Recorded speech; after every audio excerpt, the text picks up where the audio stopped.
As the sergeant said, my name is Ed Carcasinas. I'm one of the first assistant district attorneys in the office of District Attorney Joseph D. Early Jr.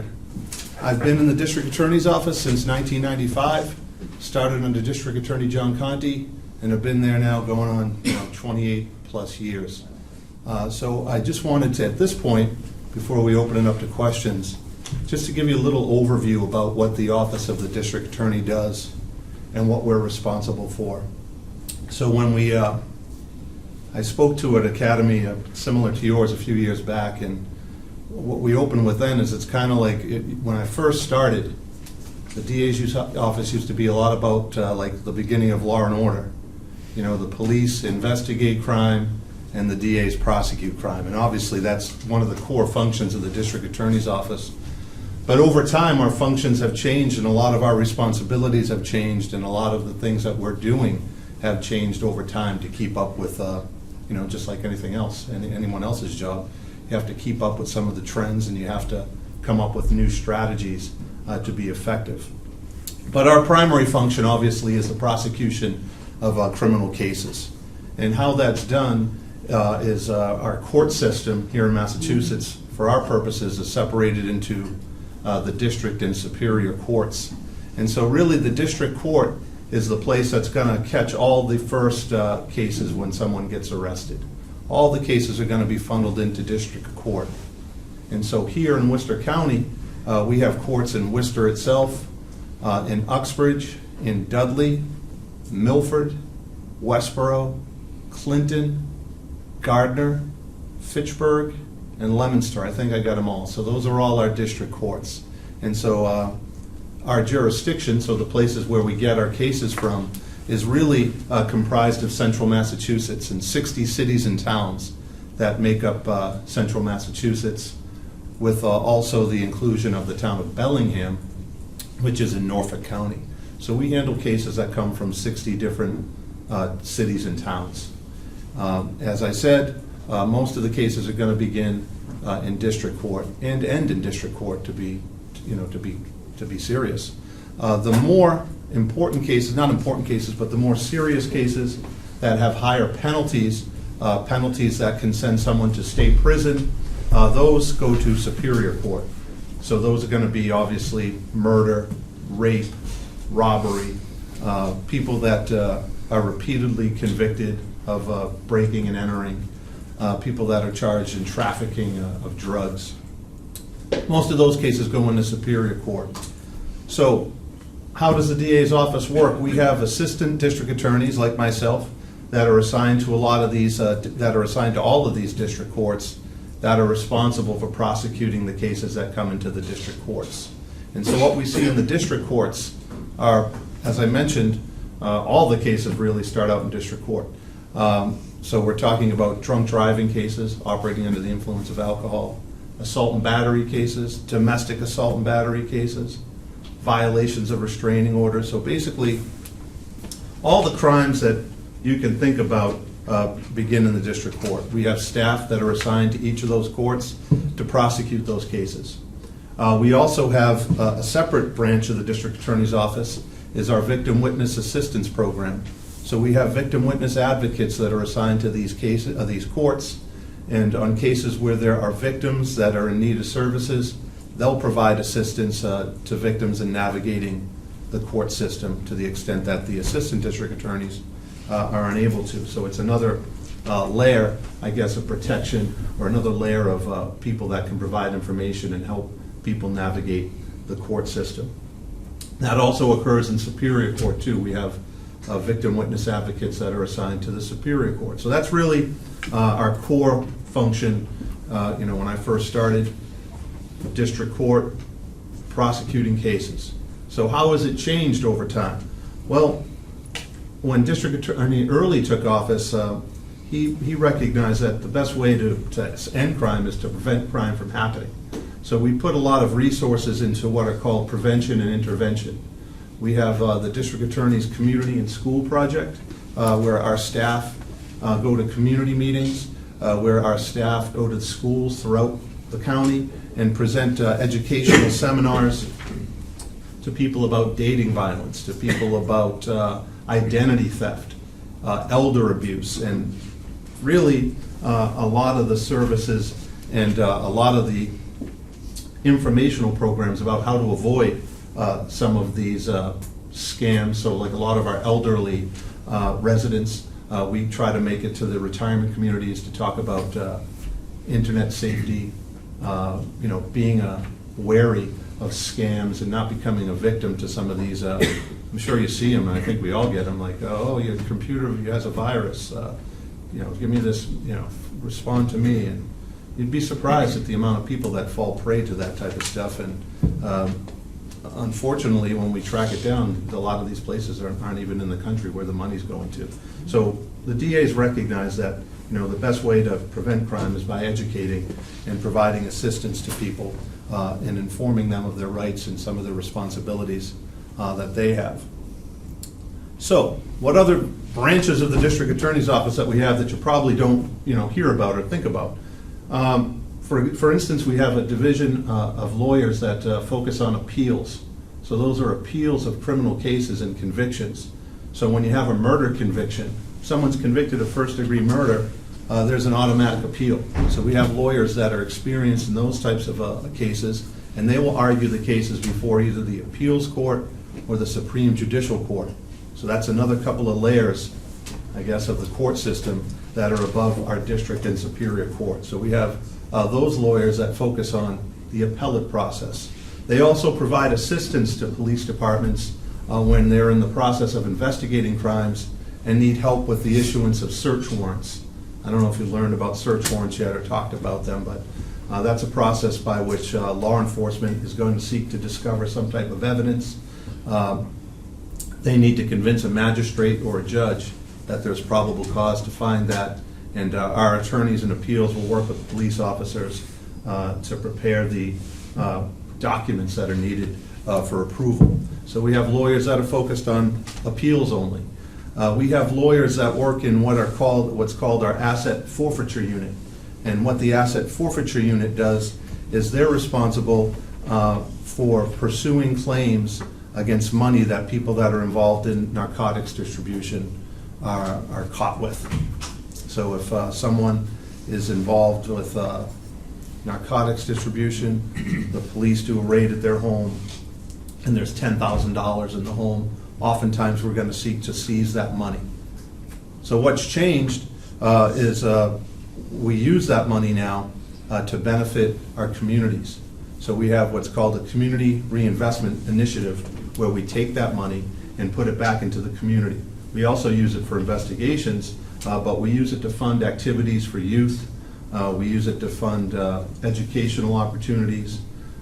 We send it to the Boys Club because, like, the DA is committed to crime prevention, and we found that this is a cost-effective way to provide people with things to do instead of becoming involved in crime, especially juveniles. We also have a juvenile division in our office. I'm sorry, You had said what's changed. How was that money used before? Well, before it was primarily used really just for law enforcement. It would go back and it would just be used to bolster investigations. So it didn't go in back to the general budget? So it didn't go to the general fund. It always comes to the DA's office. We use it we had a big balance in it for a while. Now we're spending it with community groups. We're spending it to support police investigations. We use it to buy equipment, so to assist law enforcement, and we use it for sports groups, bands, dance groups, skateboard parks. I mean, it's gone all over the place. We use it. Is there detailed accounting for it? Yep, there's a detailed accounting. It has to be reported to the legislature. Okay. I actually think if you, on worcesterda.com, which is our website, I think that at one point we were making the expenditures available on that. Thank you. So people used to think that you just have this money, you don't do anything with it. But we put it back into the street, back to people that can benefit from it, and back to people who can appreciate and enjoy some of the activities that wouldn't have the opportunity to do it otherwise. So that's how the forfeiture fund works. We're talking about juveniles. So we have a juvenile division. District Attorney Early is committed to putting the best and brightest in our juvenile courts. again, to follow up on that whole vein of prevention is worth prosecution. You know, if we can prevent crime, it's going to save us down the road. If we can stop children at a young age from becoming involved in crime, it's going to save us resources and time and effort when they become adults. So we have diversion programs that we run in the juvenile court to help these youth, to help youth before they become fully immersed in the criminal justice system. We also have a couple of other units that focus on mental health and people that are called sexually dangerous persons. And so they are working to commit.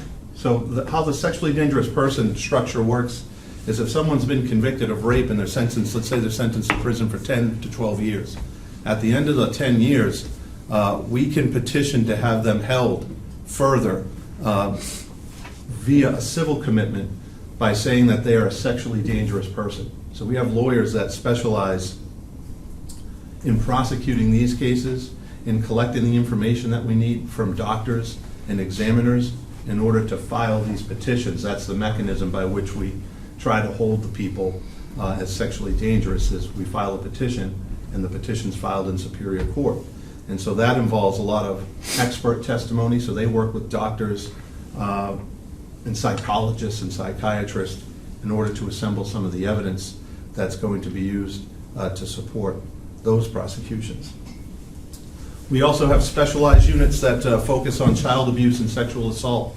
I think tonight you're going to hear from Lieutenant Doherty and some of the detectives from the sexual assault unit and the domestic violence unit, but we have specialized ADAs that focus on child abuse and sexual assault. So again, a different type of case that require more attention, that require more intensive participation with the ADAs to help victims and to help them navigate the process. We also have, as part of our, I guess one of these things that's changed is now we've seen an increase in what are called specialty courts.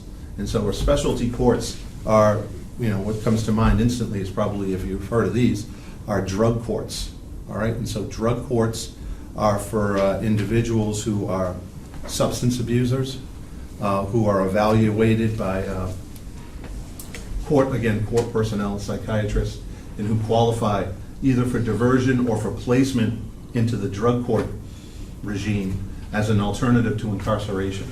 All right, so we have ADAs that are working in our district courts. A lot of our individual district courts have their own drug court programs. We're also starting in the new year a mental health court here in Worcester, in the Worcester District Court. And so the mental health court, again, is going to be a specialized court for individuals that present to us with bipolar disorder or some type of mental disorder that unfortunately is leading them into the criminal justice system. So again, another effort where we're going to seek through intervention to rectify the conduct and to keep them out of the criminal justice system. So those are some of our specialized courts. Yes, sir. Did you have a question? Yes, I do. Yes. When we look at the jail system, the recidivism rate somewhere in Massachusetts around 80%, right? Recidivism. I think that's probably going to be a little high. I don't know where you get the numbers from. 60%, and the majority, many people are functionally illiterate that end up in jail, and they keep coming back. So money's being spent on some of these other interventions. Is there anything being spent to help the sheriff's office, the jail system, address some of those causes? Because I know, like Ohio has spent a lot of money on math and reading. Remedial programs, they've dropped the recidivism rate down to like 30%. So I don't know if the sheriff is on the agenda for the academy, but I don't want to steal the sheriff's thunder, but the sheriff office here in Worcester through Sheriff Evangelitis, they have a lot of programs that they run within the institution itself to provide for job training. They have a program in culinary arts. They have their own substance abuse programs. They have the STOP program and the Short Stop program, which is a literally a shorter version of what the STOP program is. But those are focused substance abuse treatment programs. They also have a reentry program and a reentry office. They have the offices in Fitchburg and Webster. They have an office here in Worcester, right downtown. Used to be, I think, the Bank of America. I don't know the address, but that's where they run a lot of programs through there. So they provide GED, HiSET, I think, is another form of type of the test that they take. But that's all right here, and that's run through what they call community corrections. So community corrections is not only funded within the sheriff's department, but it's funded at locations throughout the state where they offer a lot of the programs that you're talking about with regard to GED, literacy training, and et cetera. So I don't know if that answers your question, but that's kind of some of the, Thanks, I'm glad to hear that. My So- data's a little old. Yeah, I don't. It's not that bad anymore then. You know, the one thing, and the data's, obviously it's accurate to some extent, but it's not completely accurate to, to what's going on here in Worcester. But it is accurate. We know that people are in prison that, are missing out on educational opportunities, and we need to provide them to them while they're there. Thanks. The drug court and the mental health court, does it require people to plead guilty in order to be able to get a diversion type sentence? I'll separate it out. So drug court, right? So one of the things is, in my experience sometimes, is you find that sometimes, the whole system is a little bit behind where the reality is.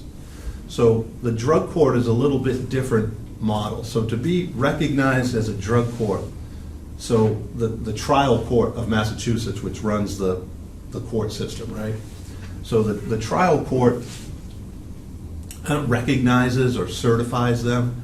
So for the drug court model, the drug court model is something that almost works as kind of a court of last resort from the people. So a lot of the people that are going into drug court, the traditional model of drug court, are people that are already on probation and that are not succeeding on probation.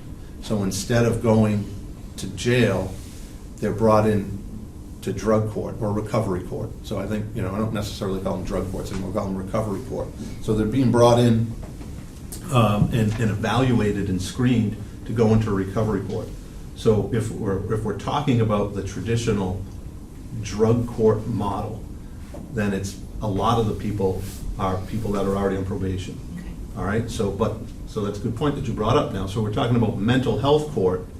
The judge we had a training a couple weeks ago, right before the holiday, and they were talking about, the mental health court model is going to probably be trying to capture some of these people at arraignment. Front end. On the Yeah. front end, all right? And so the carrot would be, we're going to divert your case as long as you successfully complete this. So it won't, they won't get into the system, it won't go on their record. So does that make sense? Yeah, so if they successfully complete it, there is no record. If they fail. If they fail, the worst, then they go back to it goes back arraignment. into the, Okay. it goes back into the system. Okay, thank you. So we do that. So one of the things that there's a gift and a curse to not having a PowerPoint, and so the gift is like I'm not technologically inclined, so I don't have to worry about screwing around with technology.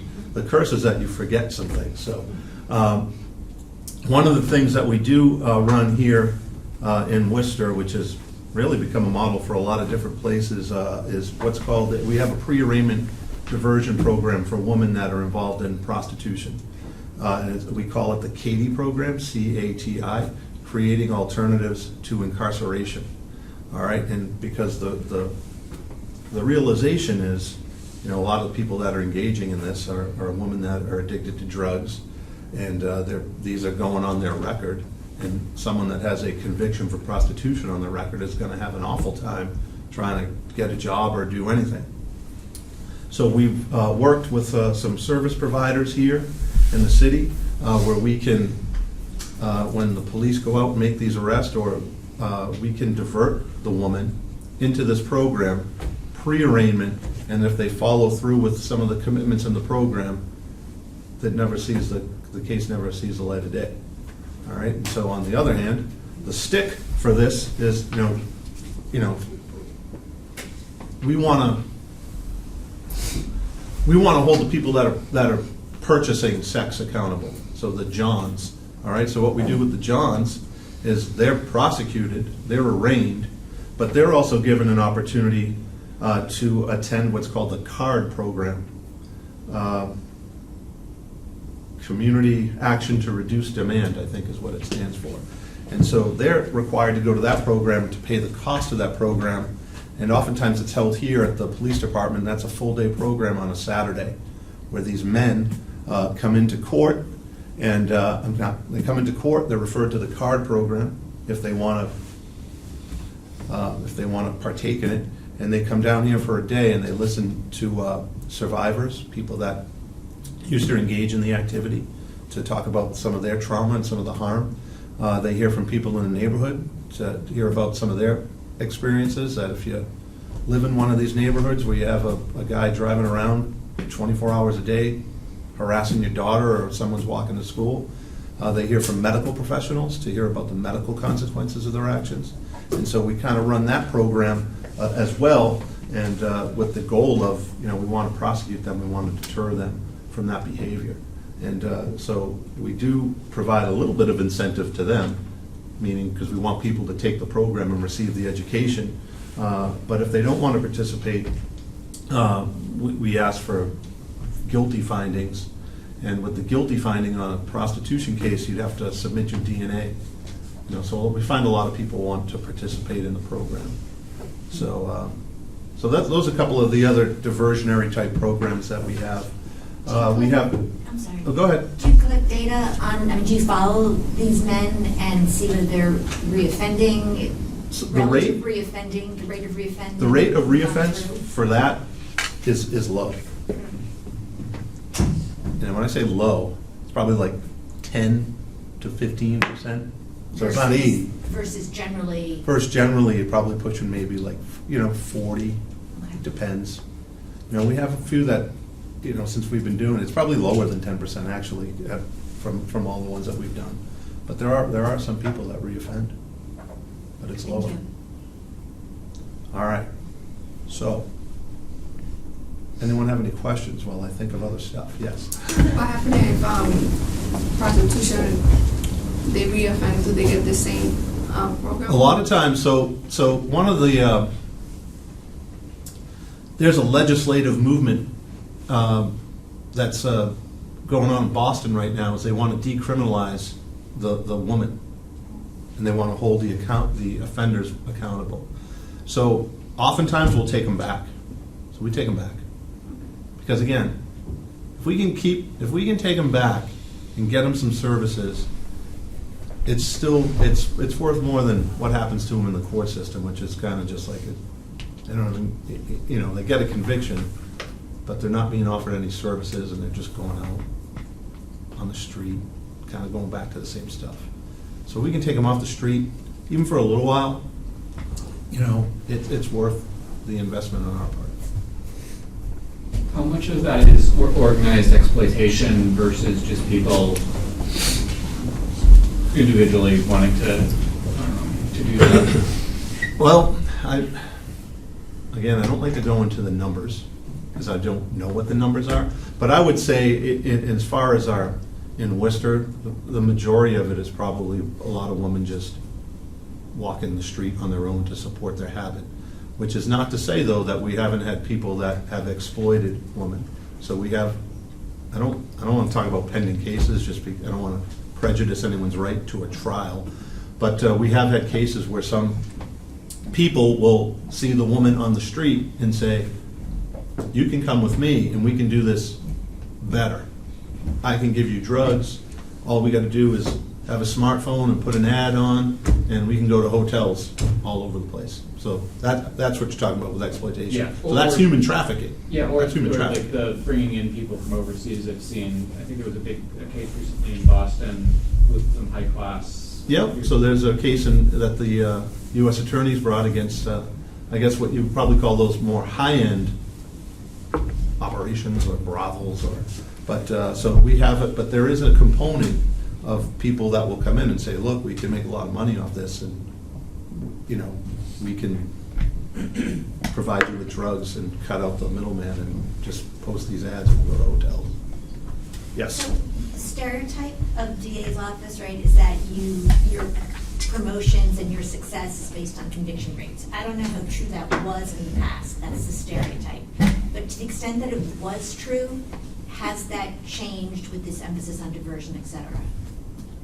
Well, I never really thought that that was true, like a Okay. true measure of success. Although there was a certain, you know, when I first started, DA Conti used to put out our Superior Court statistics, you know, but we were never, no one tells you, when you're an ADA in court, no one tells you that, you know, you have to be 85% successful or 95% successful or 100% successful. Because, you know, that's a thing that's tough to overcome when you're a prosecutor, because people are always talking about, oh, you got a conviction, did you do this, did you do that? And I remember once when I was in juvenile court and Judge Perez, there was a case that I had and it was not delinquent, which is the juvenile equivalent of not guilty. And he said, are you upset? And I said, no, I'm not upset, Judge. I said, I never lose a case. Either someone's going to be held responsible for something that they did, or someone has had the opportunity to avail themselves to the rights under the Constitution that they're provided. So how do I lose a case? I'm not losing a case. You know, am I disappointed sometimes about some of the outcomes? Certainly. But to go to the next point, you know, as a district attorney, you know, we're focused on justice. We're focused on justice, not on convictions. You know, I want to create, to the extent that I can, I want to hold someone accountable. I want to provide justice, you know, and so sometimes justice isn't just lining up people and winning every case. I mean, that's not justice, right? I mean, if you quantify your success by the number of convictions you have, then maybe that's someone's interpretation of what justice means. But, you know, what justice to me is going to Shaw's and then seeing someone that you helped, and they're saying, hey, thank you so much for helping. You know, you helped me. What justice to me is, a few years back, there was a guy that I had prosecuted for, he had drugs and guns. And he came up to me in the courthouse, and he was there for like a operating after suspension or an operating uninsured. He's like, hey, can you help me out with this? He said, you were fair to me. Can you help me? And I was like, yeah, sure. I helped him and I took care of it. I mean, that's justice to me. That's what justice is, not, you know, not counting your victories. And I mean, don't get me wrong, there are some people that do that. So like when you're a young ADA, you're in district court, and, you know, let's face it, in our criminal justice system, a lot of the cases that go to trial when you're in district court are probably like drunk driving and assault and battery. They're very hard to prove.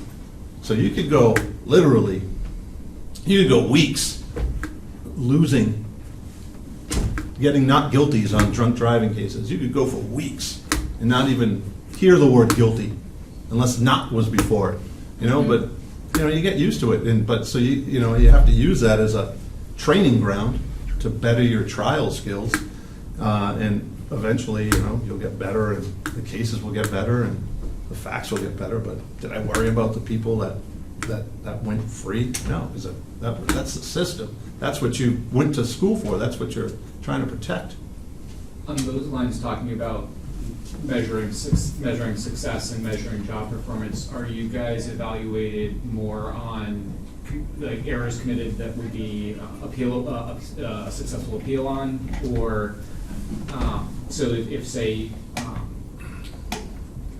trying to, I think you I know see what you're where I'm saying. going. So for example, so when you're talking about, so trying to think of what the legal term for that would probably be, something like reversible error. Yes, that's what it is. All right. So if you were in there, if you were in Superior Court, and you know, we have a lot of rules. There's rules of evidence that we need to follow if you watch TV, but there's also other rules that, you know, there's certain things that we can say and can't say in our closing arguments, and say, or that we can't do. We can't try to we can't try to, well, we shouldn't be trying to admit evidence that would be inadmissible or things like that. So if you were in a situation where you had a case that came back and they said, well, your closing argument was over the line, so you'd have to, we'd bring that person in and say, look, this is what, happens, this is how you correct it. So, is that what you're? Yeah. So you are evaluated, obviously you can't show up to court and not have any clue what you're doing, you have to be prepared. So people that aren't prepared, people that aren't consistently prepared, or people that are making the same mistakes more than once, certainly you're gonna be evaluated like that, just like anyone else, I guess, at your job. So does that answer the question? I don't. Yeah. I had a question. Yes, sir. To go back to the mental, so does the DA work hand in hand with the VA when it comes to, so like, what happened to Maine? Yes, okay, you said VA, I'm sorry. VA, yeah, because I talked to Joe earlier, not too long ago, because he goes up to Devon's for, when they do the canine training. But I work out of Fort Devens, but a lot of us who were, I did 2 in Kosovo, 2 in Iraq. My buddy JD, he did 2 tours in Iraq. We both served together in Iraq together on the second tour. Dej. And we were going over, like a lot of our friends came back, and a lot of them didn't make it. Or a lot of them couldn't handle the pressure, couldn't handle their demons, and a lot of them, one went to drugs, one went to the gun against the head. But I just want to know if the DA, when you guys do that, the mental health court system, if you guys have people that come in who are veterans, because the VA's obviously, they're not dropping the ball, they're short-handed. A lot of guys will be sitting there, I mean, I'd be sitting there waiting for the social worker or whoever's been helping me out, which they've been helping me out a lot, but lately they've been short-handed because nobody wants to go in the VA. Nobody wants to work for the VA. Nobody wants to deal with the veteran. So we have just started in the Gardner District Court, we have a specialized veterans court that started in the Gardner District Court. We also have something that the legislature passed that's called the Valor Act. So qualified veterans that are evaluated can participate in treatment, can participate in counseling, and under the Valor Act, their charges will be dismissed or they won't be on their record. So we have a probation officer in Worcester that is a veteran, that he does the screening, he personally does the screening. We have attorneys that have become aware of the Valor Act. So that's probably within the last, it's changed a couple times, but within the last 10 years, well, we've been able to use the Valor Act to provide assistance without providing the stigma of conviction, and to provide, sometimes there are, the state employs some individuals that work to navigate some of the veterans through the court process, so sometimes they'll work with them. There used to be some woman from the VA that did the same thing. They kind of move around, so I haven't worked with them personally in the last 6 to 8 months. But through the Valor Act, that's an opportunity to provide services and the treatment for people that are suffering from some of the after effects of their service. Yeah, a lot of it comes back from different smells, different sounds, different, I mean, I've had it, but my solution to my problem, I went back to work for Devon's. I went range patrol and I went and worked with soldiers, so I feel better when I'm working with guys who were range soldiers like me. So we had started this probably back in like 2007, 2008, through the trial court. We worked with some clinicians at UMass, and really the Valor Act kind of superseded a little bit. So it's something that we have the opportunity or the benefit here because of the affiliation with UMass and some of the academic institutions that we're able to provide some of the services before the Valor Act. But the Valor Act really formalizes it throughout the state. How about any other questions? Yes, sir, in the back. I'm just trying to get an idea of how big your office is. So the DAs and assistant DAs, are they lawyers first? Yeah, so all the assistant DAs and the DA, we're all lawyers, so there's, I always forget this. There's probably about 80 lawyers in the office. So the total staff is probably about 150. So we have support staff and the victim witness staff. We have a diversion program staff that works on some of the cases that work with people that, whose cases are diverted. I think the budget's about $13 million. We have, so another part of the DA's office is that we have state police detectives that are assigned to our office. Because technically, for every death that happens, the DA is in charge of the investigation. So we have state police detectives that are assigned to our office that handle the 59 other cities and towns. And for deaths that happen in Worcester, the Worcester police are our designee. So what that means is that we're informed of every unattended death that occurs throughout Worcester County. So, I mean, I guess going on the vein of things that change, I mean, what's changed? We have these smartphones. Things go off at all hours of the day and night. You know, people, unfortunately, people pass away. You know, so some of the other, another thing that has changed since I started is anyone an organ donor? I don't know if anyone's an organ donor, but we field calls from the organ bank all the time in these unattended deaths about whether we're going to provide clearance for the harvesting. And so when I first started, I was like, oh, organs, okay, like heart, liver, kidneys, and it's more than that. It's tissue, it's your corneas, and all sorts of bones and things like that, which I did not know until I started really in 2007. But that's another thing that's changed.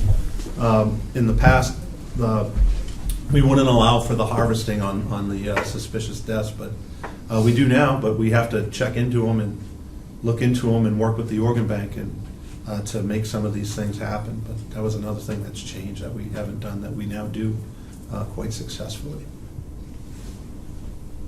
Do we have some more questions? I'm a question guy. I like to take questions. I don't like to hear myself talk or talk about Just things. curious, earlier on you mentioned that every murder gets an appeal automatically.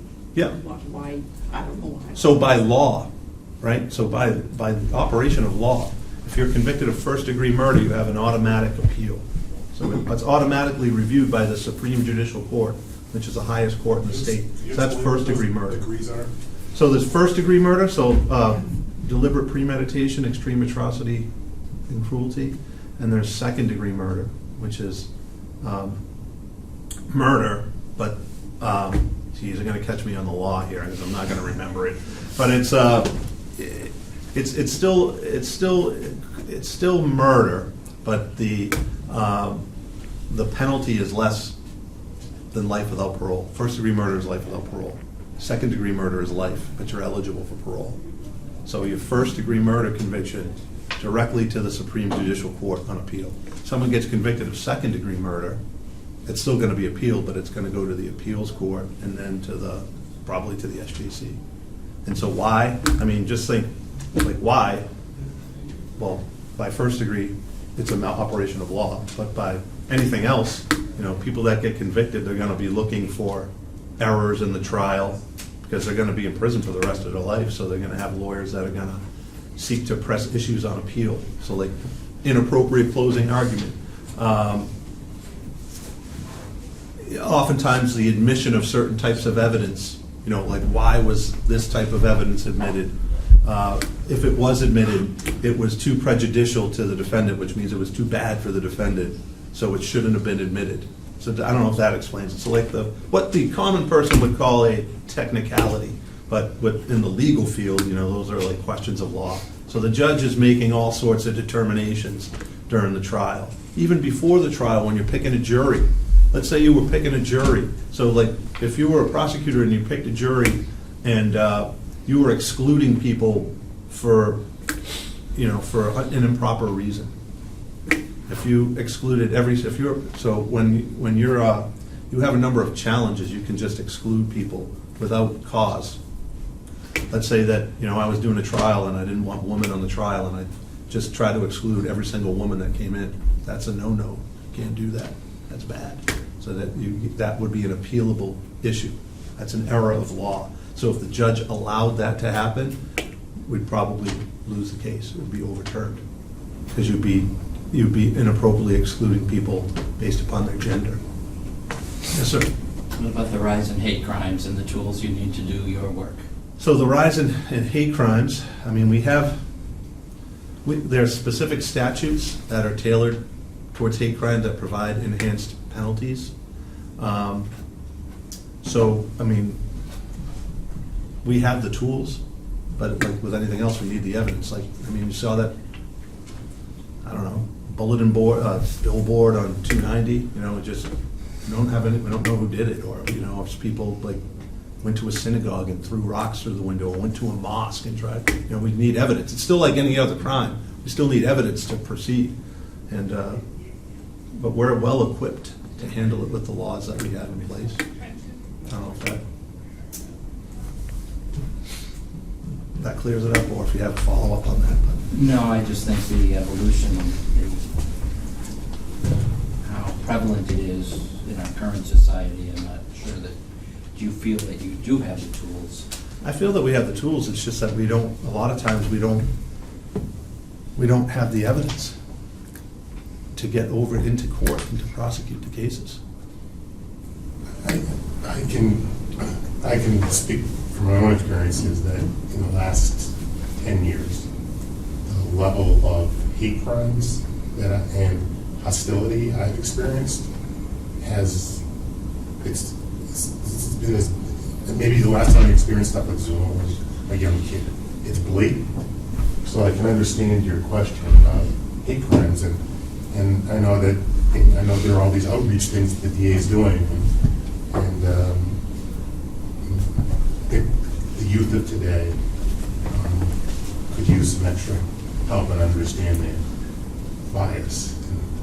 Oh, you're right. But, and it's a community effort, and unfortunately we live in I don't know, I was watching my kids all day, and they go on YouTube and they watch this outrageous stuff, and they think it's like the gospel, and it's like, it's really not. It scares you, so it's like we all have to work, as citizens, to have an informed community, but it's tough, and things have sped up so much now. We live in an instantaneous world. I mean, look, they could put that up. Whatever we're recording now, they could put up tonight, and it'll go out all over the world, and we have the tools, but we need, because it's not all about prosecuting people, it's about educating people, and educating people as to the burdens and the benefits of citizenship, because we all enjoy the benefits, but no one wants to take on the burdens of citizenship. If you see something, say something. We talk about that, you hear those kind of campaigns, see something, say something. And, people don't want to cooperate, so not to get out, just, you go out on some street, and so there's a robbery or something, and you talk to people, and they go, I don't want to be involved. And it's not just here. We see, I've had cases where, people breaking and entering, neighbors, oh yeah, we saw that person, but I don't want to come to court. Why don't you want to come to court? Oh, I think something might happen to me. It's everywhere. There's people, right or wrong, are afraid of the court system, or afraid to participate for fears of some type of retribution, for fears Retaliation. of retaliation. Which is, obviously one incident is too much, but it's extremely rare. But see something, say something. And we can say it all we want, but it's still a real problem. There's a lot of cases that we have, and a lot of investigations that we're involved in. Did you have a question in the back, sir? Yeah, could you speak to a little bit about your experience with, the whole process, or the idea of admissible versus admissible evidence, that type of thing? Is that pre-trial, or is that during the trial? No, so a lot of times it's going to be during the trial, so I'm trying to think, like, what would be a good example of, I don't want to do a pending case, but so let's say, for example, there is let's say that there is a breaking and entering to a home, and the home was lit on fire, and the house burned down, and someone broke into the house. And so now we're doing an investigation of who might be responsible. And they find a person, and that person has been previously accused of or convicted of breaking into houses, setting fires. All right? And so now the question will be, at the trial for the first case that I just talked about, can the evidence of the prior fires be introduced into evidence? Right? And so what you're going to say as the defense attorney is going to be like, well, that shouldn't come into evidence because that's too prejudicial, because that's the exact same thing that he's on trial for. And the probative value, meaning the value to the Commonwealth and the proof, is outweighed by the undue prejudice to the defendant. Everyone follow that? That's legal mumbo jumbo at its finest. It's like hardcore legal stuff. All right, so we're going to say, as the prosecution, we're going to say, no, that should be admissible in evidence, not for the truth that he did, but it should be admissible as evidence of a common plan or scheme, or it should be admissible as it goes to the identity of the perpetrator. So that's like that's a real hardcore legal thing that would come up. So in a domestic violence case, so one of the other things I do, I'm in charge of domestic violence. So in a domestic violence case, a woman, just a woman calls and reports to the police that she has been assaulted by her boyfriend. The police officer gets there, and now they have their cameras on, right? So we have that, we have the benefit of that. But the complainant shows the signs of the assault and is very upset and is crying and is very still showing the emotional scars of the event, right? And so now, a year later, we get to trial, and our victim doesn't want to participate. Our victim's either gone or is saying that they don't want to participate, that things are fine. So here's another evidentiary issue that we're going to try to proceed on. And this would be what's called an evidence-based domestic violence prosecution. And the evidence that we would use would be the observations made by the officer and the report that the officer did, perhaps the body-worn camera. But we would also ask for the statement that the person gave to the police officer to be admissible in evidence as an excited utterance. And so what an excited utterance is, or the legal theory behind the excited utterance, is that it was a statement that was made before the person would have the opportunity to reflect or fabricate. So we would try to admit that evidence as an excited utterance. When the Supreme Court kind of scaled way back on this, when Justice Scalia, in a case called Crawford versus Washington, under the Sixth Amendment, you have a right to confront your accuser. And so under the Sixth Amendment, these excited utterances were scaled back by the Supreme Court. But sometimes if we can prove that the witness is unavailable, show that the witness is unavailable, we can seek to have that admitted as an excited utterance. So that's another kind of dense legal maneuver that we would use to attempt to hold people accountable. And I may have, for the benefit of the camera and all the legal eagles that'll probably watch this on repeat and scrutinize my every word, I may not be totally right on the law, but that's kind of what we're trying to do. All right, so so especially in the context of domestic violence, because we have a lot of those situations. One of the other things that we have started here in terms of domestic violence and the Worcester PD participates in are what are called domestic violence high-risk response teams. So we have them in several of our court jurisdictions where we meet with police departments, where we meet with the YWCA, who provides services for battered women. We meet with social service agencies to review serious domestic violence cases to see whether they should be included on our high-risk response teams.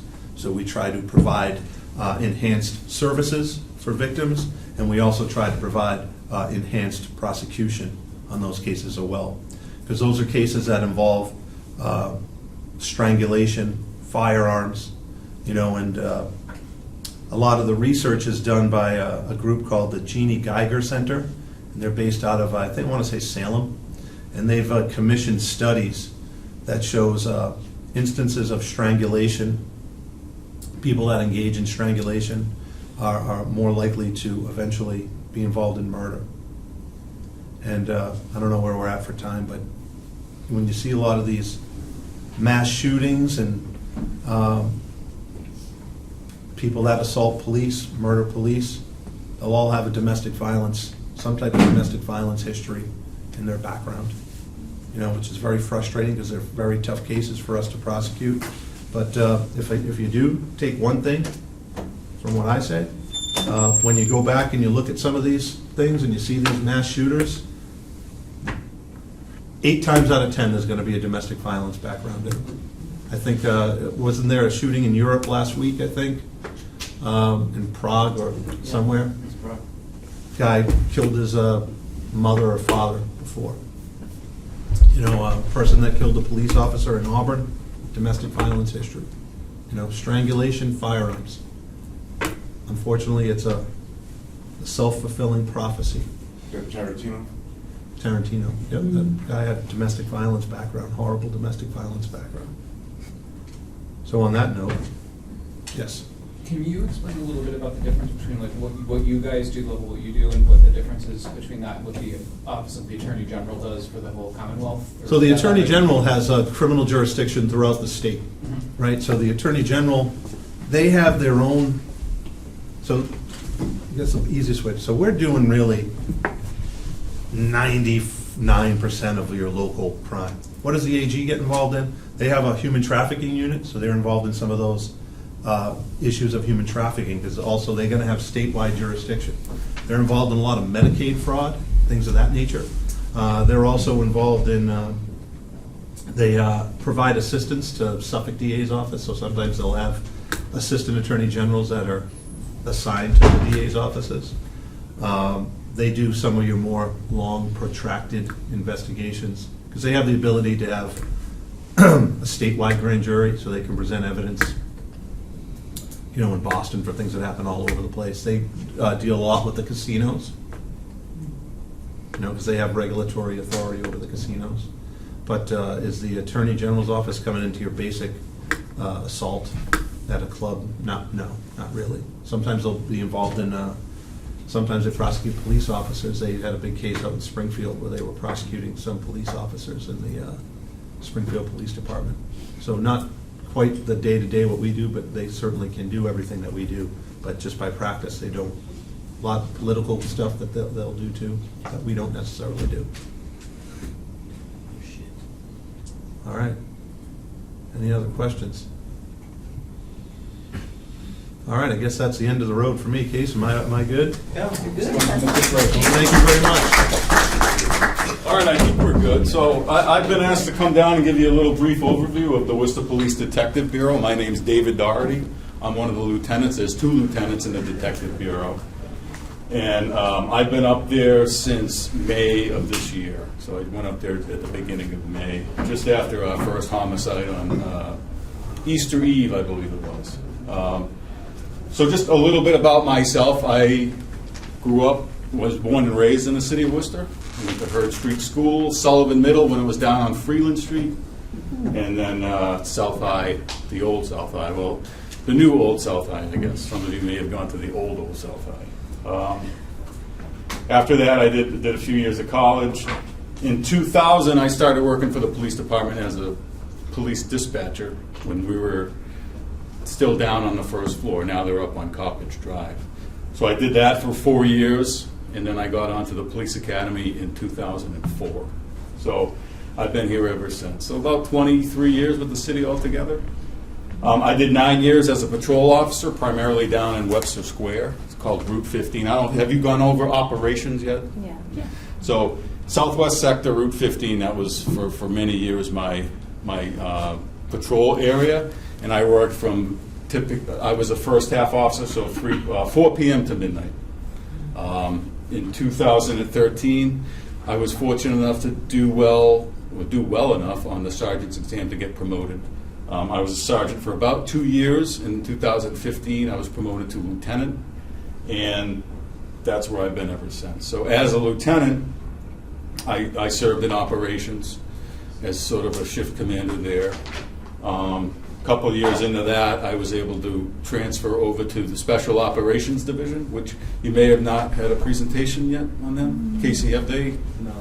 So that might be one of the units that comes in and gives you an overview. But essentially, that's the neighborhood response team, the mounted unit, the K9 unit, all sorts of specialized little units clumped into special operations. So I was there for about 5 years, went back to operations about a year and a half ago, and then I had the opportunity to go up to the Detective Bureau where I am now. So hopefully that's my final stop. It's really enjoyable, very informative. So if I'm not the complete expert on the Detective Bureau, my counterpart lieutenant is, and I'm still learning a lot from him. So forgive me if there are a couple of things that I cannot answer right away for you, but I'll do my best. So any questions before we get started on my history? So I'm just going to unkill this light a little bit. Everyone see that all right? Let's see.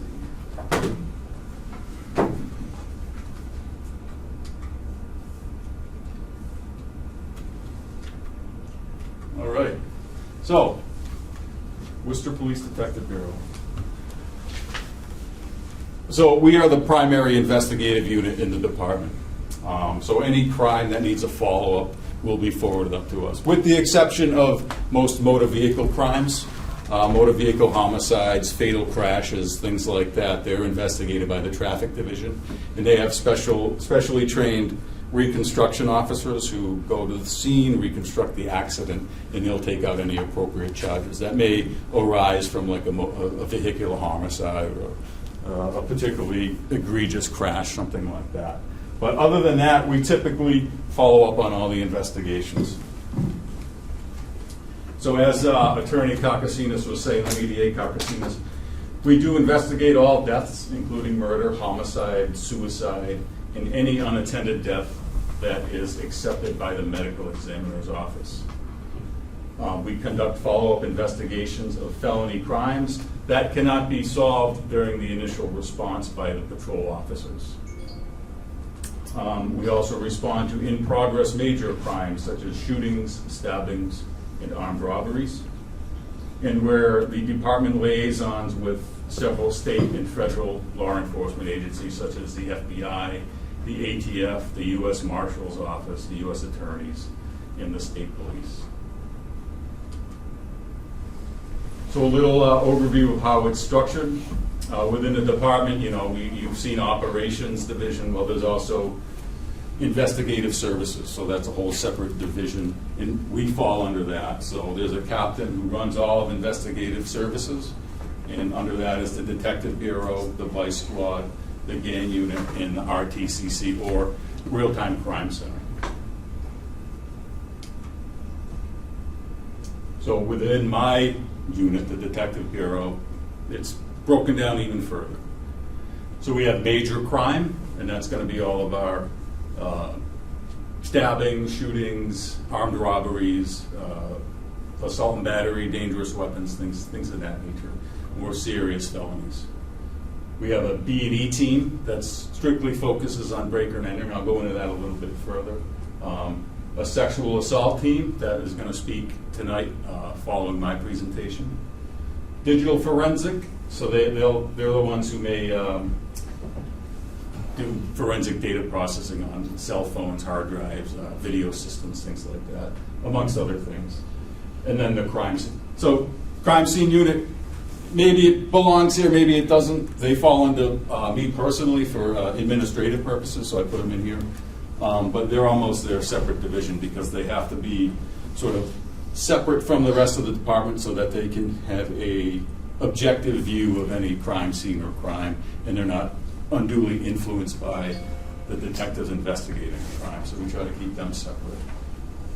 Under the crime scene unit, 2 separate subsections is forensic services detectives that will respond to the scene and process it and collect any evidence as well. And then the second one is the latent print unit. So that's a small unit of 3 civilians who will process any latent fingerprints in a lab that they have upstairs.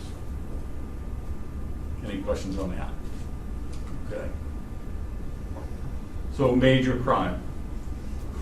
Major crime consists of 4 teams of detectives.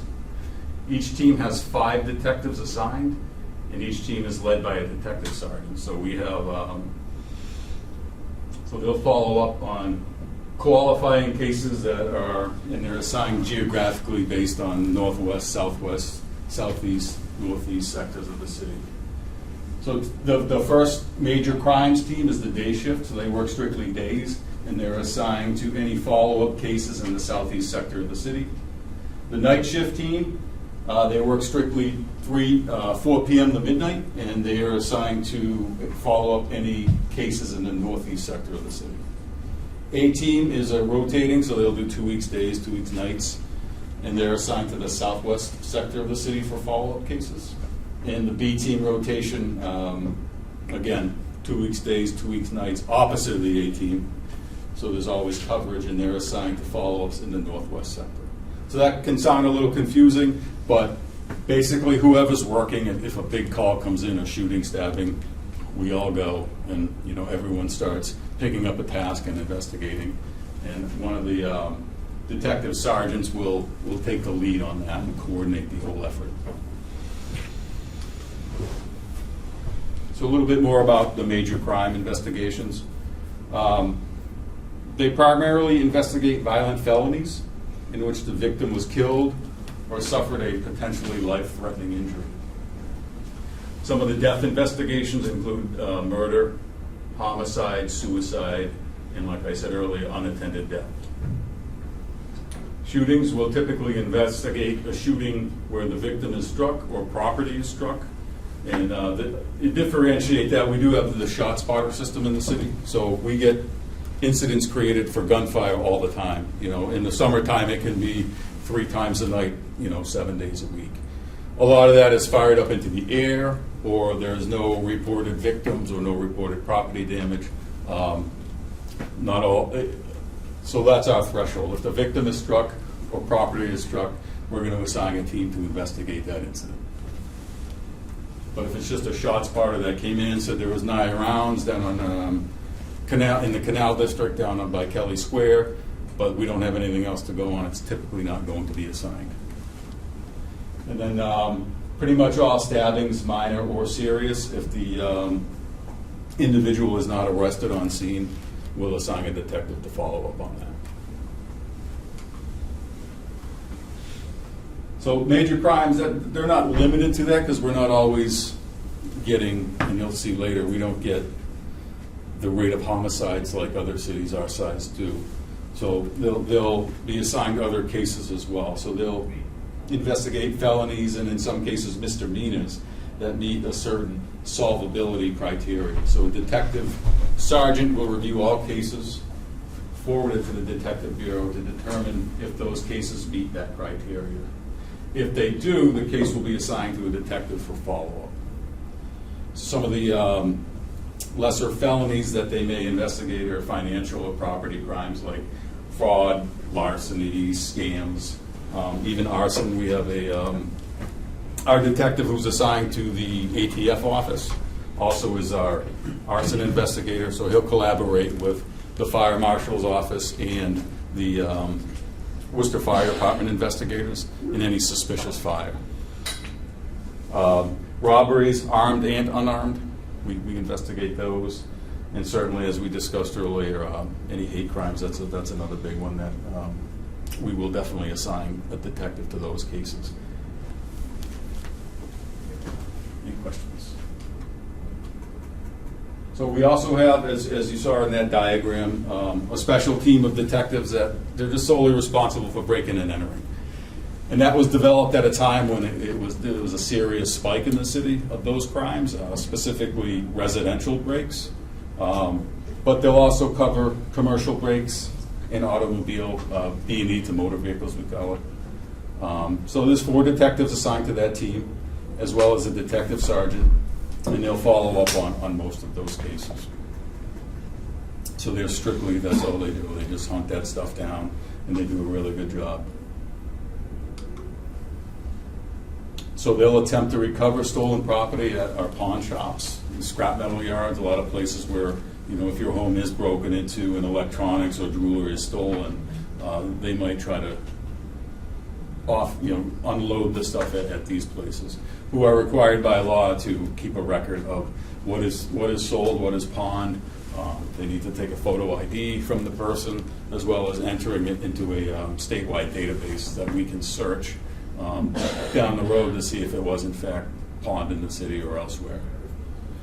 And that leads into, we search regional and national databases for that property that is sold or pawned outside of the city. So we can reach all through New England, through the NESPA network, and expand that even nationwide if we wanted to.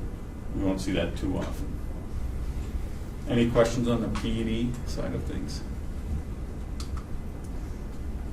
So I'm just going to kind of gloss over this because they're coming in right after me and they have a much more in-depth presentation for all the specific things that they investigate. But the sexual assault unit consists of 6 detectives led by a detective sergeant, Sergeant Bennis. He'll be in here later as well.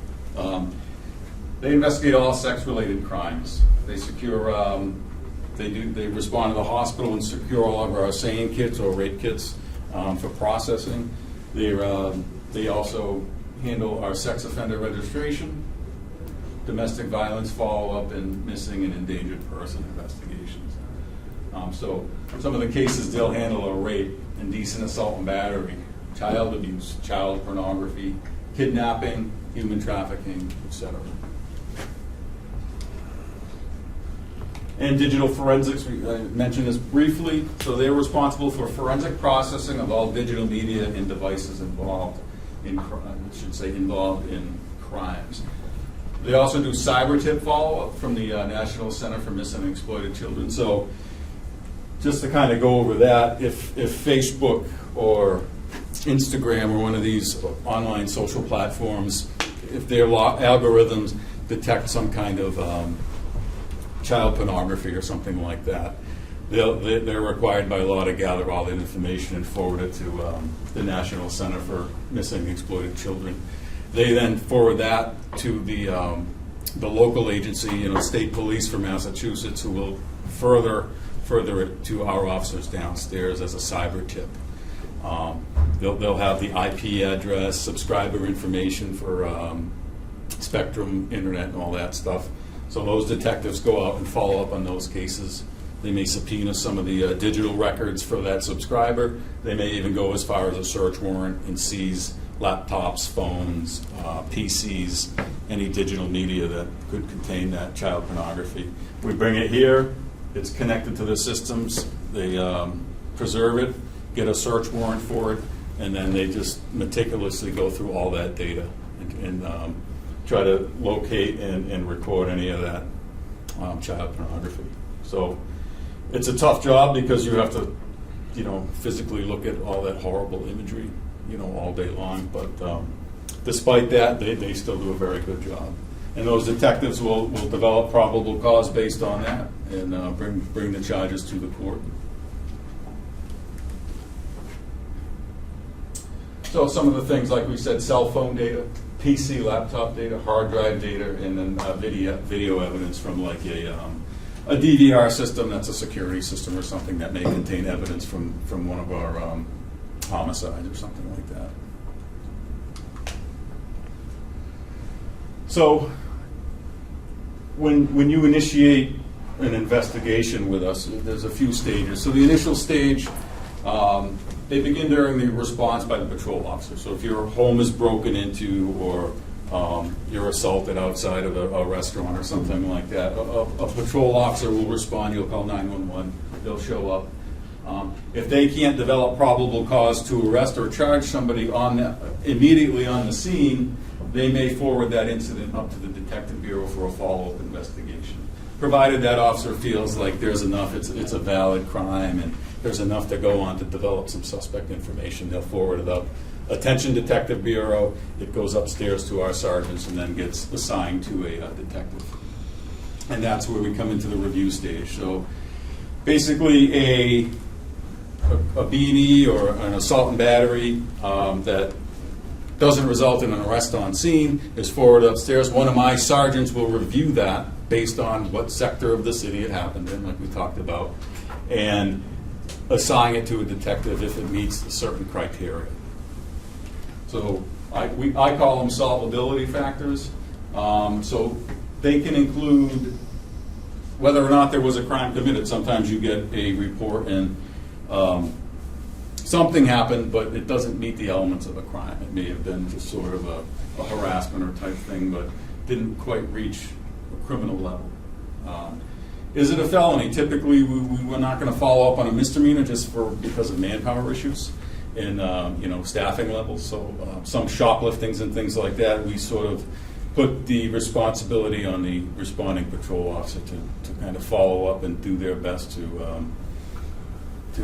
solve those if possible.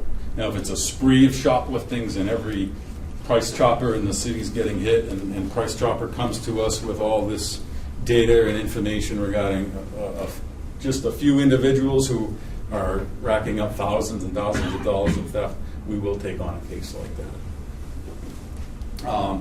Is the victim cooperative? A lot of times victims aren't cooperative, and without that victim statement, it's very hard for us to go forward with criminal charges. That's usually the victim statement is the key piece of evidence in a lot of these things. Is there a crime scene, and is there any physical or digital evidence? Is there any suspect information? A lot of times there could be an assault outside of a bar, and there's a mass of people fighting, somebody gets punched and knocked out, and then reports it to the police. But without any surveillance or cooperating witnesses, there's really no way to identify who that suspect was. So those are some of the reasons, some of the things that might rule out why your particular case isn't followed up by a detective. Once we do get it to the follow-up stage, let's see, if there's a potential to be solved, the detective sergeant will assign a detective to conduct a follow-up investigation. Some of the steps will be interviews with victims, witnesses, and possible suspects, a canvass of the area around the crime scene to locate additional witnesses, video surveillance footage, physical evidence. Maybe we'll write up some subpoenas for digital records from your cell phone, social media, etc.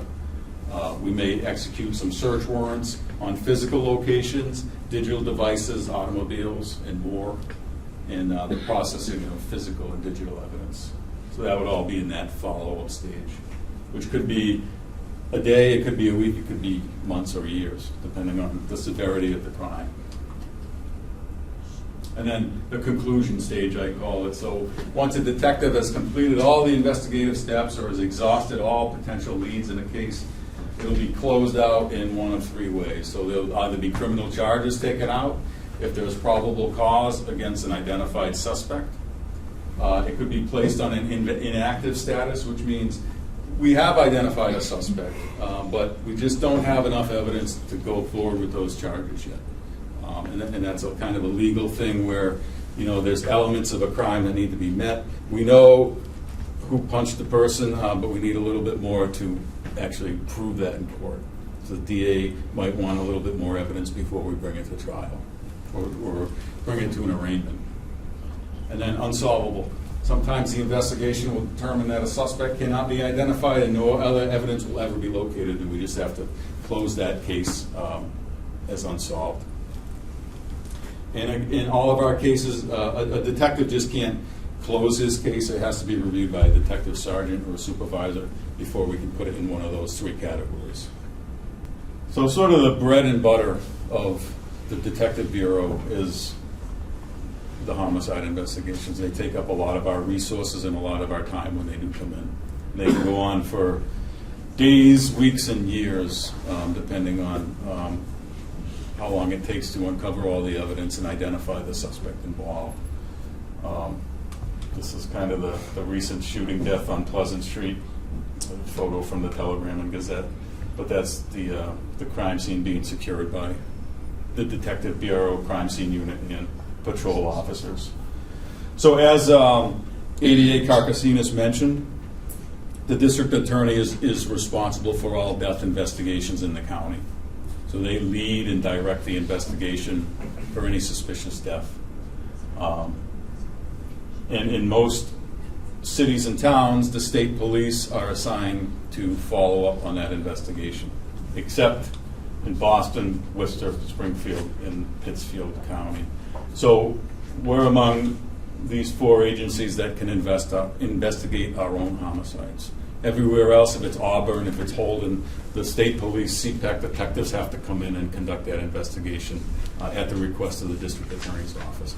The local detectives certainly assist in that, but we're one of the few agencies that I guess has the privilege to conduct our own death investigations.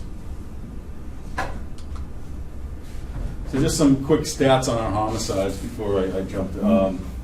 This year we have 6 in the city of Worcester. 5 of those are shooting deaths and 1 is a stabbing death. I used to do a lot of community meetings when I was in special operations because the neighborhood response team handled all the, we used to call them crime watch meetings, but now they're neighborhood meetings or community meetings. So a lot of the questions were, based on the fear of crime.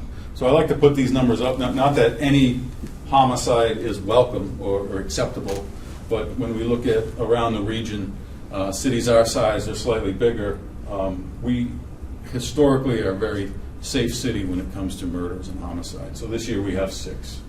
Boston, 800,000 people, it's understandable they have 32. But Springfield is, through the roof this year at 28. And these numbers are accurate on these other cities and towns from, up through like November. But Springfield's really struggling out there, and they're definitely a smaller city than us. Providence is at 13. Hartford is at 32. And Hartford, if you look at it geographically, is tiny, but it's such a dense city, and there's just a lot. Yeah, just dense. It's violent, and these historically these numbers are kind of accurately reflect the year-to-year average too. So we had 6. We had 12 last year. Just to go over some of the numbers here in the city. That includes 4 fatalities at that Gage Street fire, if you recall that. So we're not going to exclude them, whether that was negligence. I think that thing's still under investigation. But so 8. We really had 8 due to violence. 8 in 2021, 9 in 2020, and 13 in 2019. And going back to 2009, that's the highest we've seen is 13. So still relatively below what we're seeing regionally in other similar sized cities. So I always tell you, it's a very safe city. I wouldn't be afraid if I was not an officer walking down any street in this city. I would not be afraid, whether it's in Maine South, one of the housing developments or anything like that. Very rarely do we see someone get mugged just walking down the street, unless there's some other mitigating factor involved. We see that in the homeless community or, drugs and narcotics involved. But you and I, very rarely do we see that random violence. So, just kind of finish up with some of the stages of what we go through with a homicide investigation. So there's that initial response, and we can encounter a homicide in one of 3 ways typically. We'll respond to an in-progress scene where there's a stabbing or a shooting that officers respond to on Water Street outside a club, or like on Dorchester Street on Easter. And then there's we respond to, someone discovers a deceased person, officers respond, and it's determined that, there may be foul play involved. And that could be someone who's been deceased several days or months or a day. But whatever the case may be, the sort of active scene is over. There's no ongoing scene. It's been, some time has passed since that person's been deceased. And then, we'll respond to someone who's been dropped off at one of the hospital emergency rooms.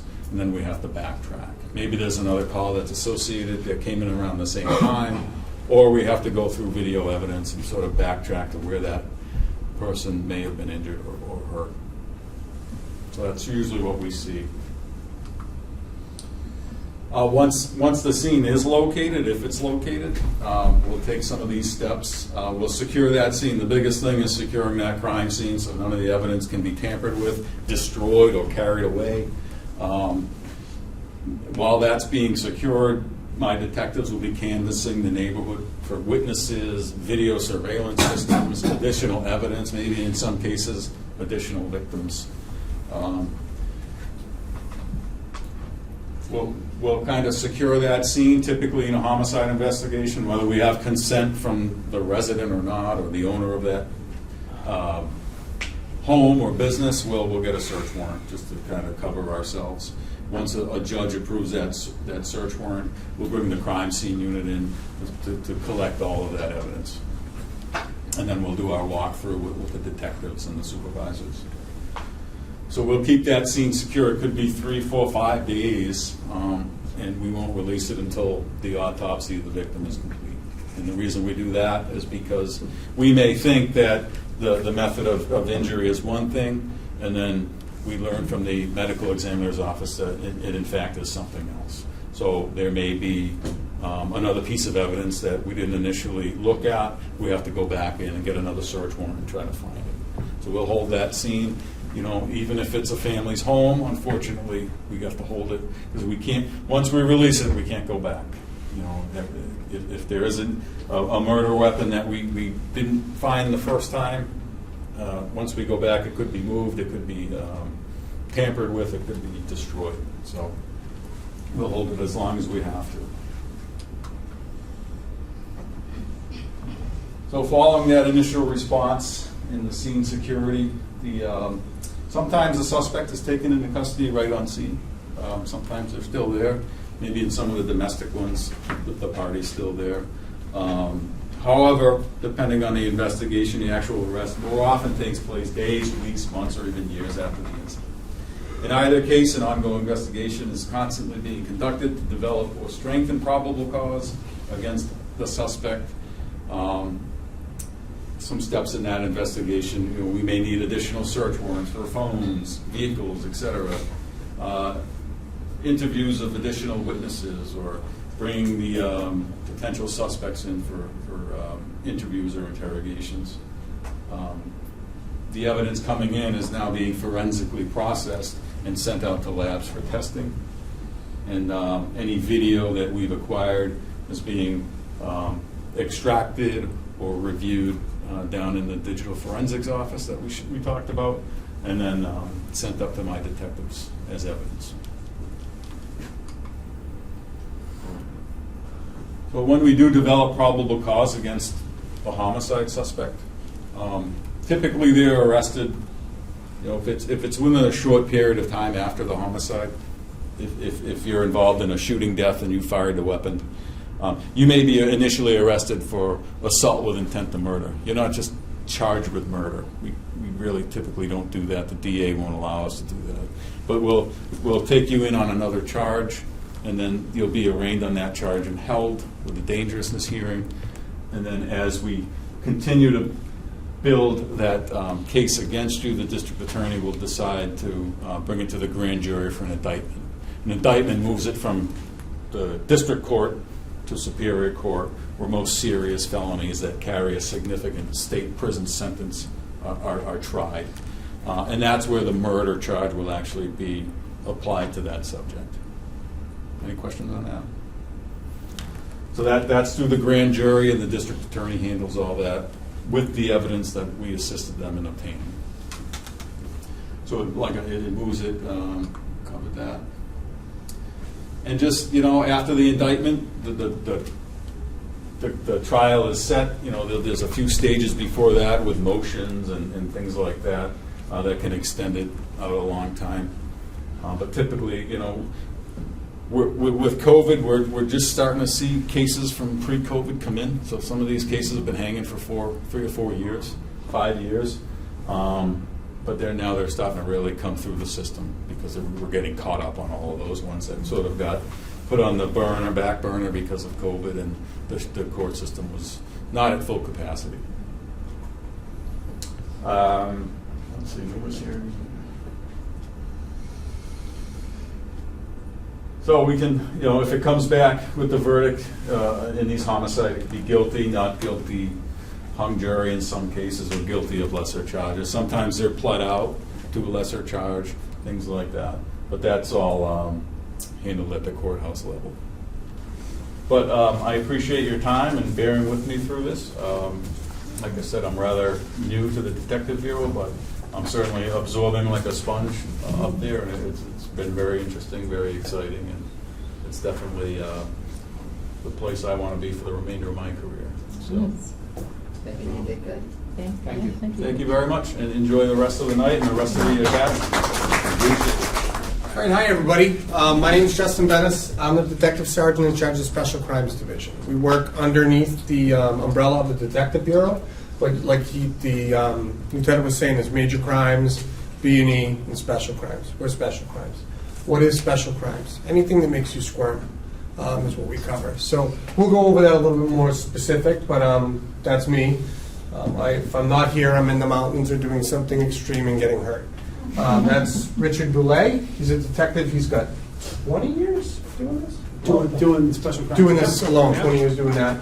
That's Joe Ford. He's a detective with us too. He's got at least, I'd say, 13 or 14 years doing it with us. Yeah.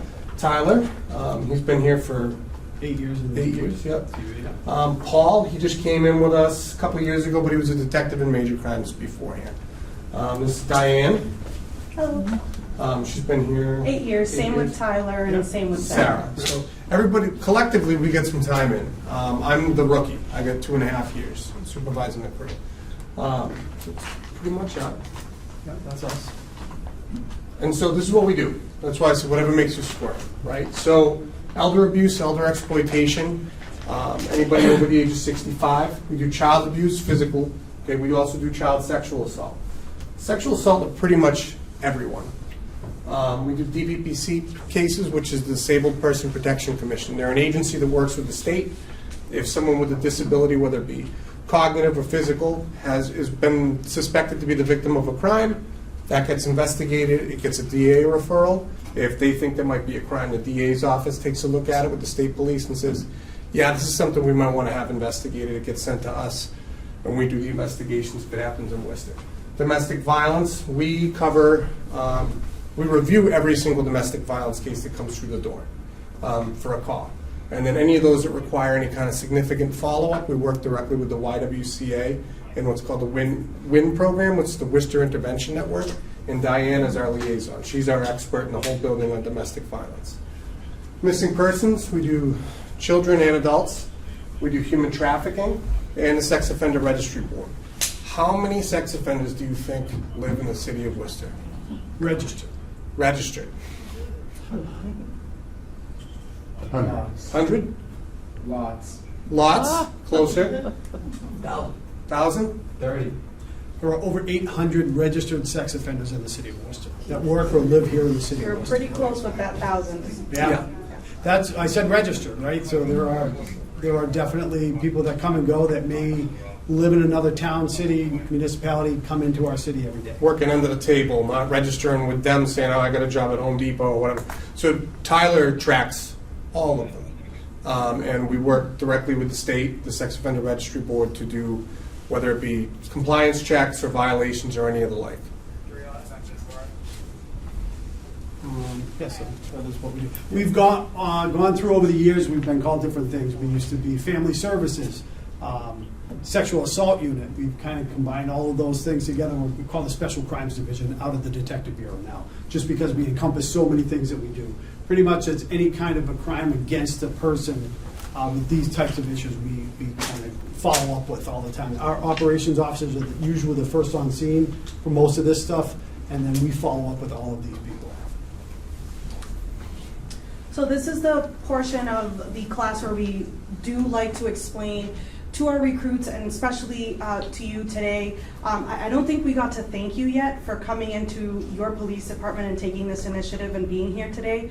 I want to thank each and every one of you for showing interest and participating. But we're going to be talking about some pretty sensitive topics. So if this is something that's going to be triggering in any way, no judgment. Obviously, our recruits don't necessarily have the luxury of just standing and missing out the entire portion of a training, but you do. If this is something that's going to trigger you in any way, do not feel like you have to participate. We're just thankful that you're here and in the Civilian Academy today. If you want to take a walk, go out for a minute, get some water, come on back in after, that's fine too, whatever works for everybody. So this is how we get involved. I told you, usually operations might be the first line of defense. They're the first people that get called to these types of cases. But how do we get involved as the Detective Bureau? Diane? So with the Detective Bureau portion, Detective Sergeant Bennis explained that a lot of the things we do are follow-ups. The initial persons are going to be those route officers on the ground that are going to be responding to sorry, I'm Dominican, I speak a little fast. I will try and slow it down. We have our route officers that are going to be responding first on scene, and anything that requires major follow-up will be forwarded to us. So with that, we can be referred through the DA's office directly. If the DCF gets a call out, and they feel like crimes were committed against children, they will refer us directly to investigate a crime. And we also have DPPC referrals, which are Disabled Persons Protection Commission. These are folks that are mentally incapacitated or physically incapacitated, and we have a protection agency similar to what DCF does that will be receiving reports from the community, and they will forward us reports to follow up as well. One of the things that we like to train our recruits and even our officers, we all come to what we call in-service training twice a year. And we need to come and be educated, whether there are law changes, there's updates to anything, or just things that we or anybody as a department need to implement throughout everybody. We like to say if any child has been the victim of a crime personally or has been witness to a crime, whether that's mom and dad getting in a domestic incident, file a 51A. A lot of times officers say, well, you know what, the parents were awesome. It wasn't really the parents. Maybe the neighbor came over and did something and hurt the child. We want you to do a 51A. And people, it's hard to get through the old way of thinking that the parents are awesome. I don't want to do a 51A against the parents. And what we have to try to think of is we want them to think it's not against the parents, it's for the child. And that's all it is to notify DCF to come and check in on them. Maybe they need resources. They may be up to here with all the stress that's going on in their life. And maybe DCF can get involved and help them with some after-school programs, help them with some daycare issues, things to kind of alleviate some of the problems that they're having. Same thing, elder affairs. We get a call, the neighbor's saying, hey, the mail's piling up next door. My elderly neighbor lives over there. Can you go do a welfare check? They may go there and all of a sudden the newspapers are this high and they go in there and the person's there, but there's no heat in the place and there's paths and the elderly people are kind of going through the paths. They're hoarders, things like that. We see that all the time. It's not illegal what they're doing, but we want elder affairs to be involved. That doesn't mean they're going to pull them out of their home and throw them into a rest home or a nursing home, but they may be able to offer them services. Yes, sir. So if a call for a welfare check comes in, it goes to your department? It does. People call the police all the time and say, hey, we Meals on Wheels, you've heard of that service, right? So Meals on Wheels, like, hey, I go to this house every day at 5 o'clock, this person always answers. For the last 3 days, they haven't answered their door. Can you go do a welfare check? And we will do that. We can look up history of who the landlord is. Is there any family members? We can see if we can get in there. If there's any signs that there may be something open, we want to check on the person. What if you can't get in? So we absolutely will do that. If we have reason to believe that there's Imminent danger? Imminent danger, we absolutely can go in the property. And I may say, "we" is a very collective word, right? And there's 400 and something of us. Who would initially respond would be the operations division, right? And just like the officer, if he goes in there and they find, he or she goes in there and they find this elder could be not taking care of themselves, or could be the victim of abuse, they file that 51A version of an elder affairs report. Which is a 19B. 19, thank you. And so that's when we would intervene. Typically, the welfare check is done at the operational level. And like you said, how do they get in there? There's 3 ways we get into a residence. Have they gone over that yet? Warrant, consent, and exigent circumstances, right? We don't have a warrant. They may let us in, but if they're not answering, they don't. So we have exigent circumstances, right? So if we think that they could be on the ground and they can't take care of themselves, I would say that's exigency. We're not going to kick every door in for a lady who's not home, right? But if the vehicle's there's mail piling up, something doesn't feel right, and we can articulate those facts, then yes, we will go in. We'll try to make the least amount of damage, but that would usually be with, like, the fire department would help, and we'll try to get in there if there's a landlord or a son. We try to not break the door down, but if we have to, we will. Any other questions with that? Sexual assault, that's one of the biggest things, right? We call ourselves a sexual assault unit. It is one of the most difficult things that I have ever done. Everybody always asks, why do you want to be a police officer? Every young police officer says, to help people. And then you get on for a while and you're like, okay, what am I doing to help people? I might go to a call one day, and the next day they're a victim, and the next day they're a defendant. And honestly, I think that we are hand-selected to come up into this unit because of what we can do. I know like you said, there were over 400 of us as Worcester police officers, and people come up and ask me how I can talk to a grown man that just had sex with an 8-year-old child. And they would say, I want to jump across the counter, and I say, I don't know how I can do that, but I'm glad that I can, because it really takes somebody with a whole heart to be able to do the type of job that we do. And I think that it's difficult to see sometimes when people will make, I'm kind of on a soapbox, I'm sorry, but it's difficult when we all get put into one blank thing that people are acting a certain way, when I know the majority of the people that we work with every single day really put their heart and soul into everything that we do. And it's a very difficult thing to do, but I'm glad that we can do it. So we're going to be doing a small class exercise with you guys, similar to exactly how we would do with our recruit class. Tyler and I are both instructors in the academy. So we're going to be asking you a series of questions, and we want you to think about what your answers would be. First, what was your last sexual experience? Was it daytime or nighttime? Where did it take place? Was it your home, your bed, someone else's bed, something different? Were there any drugs or alcohol involved? What were you wearing? What was he or she wearing? How many people were involved? Was it recorded? Do you remember any smells? Colognes, cigarettes, alcohol? How long did it last? What parts of their body touched what parts of your body? Can you describe their body? Who was the very first person that you talked to about this incident? Those are pretty deep questions, right? They're pretty intimate questions. I want you to kind of think about what those answers would be inside your mind. Oh, in your mind? Now, turn to the person that's sitting next to you. Physically, you can turn your body, turn to the person sitting next to you.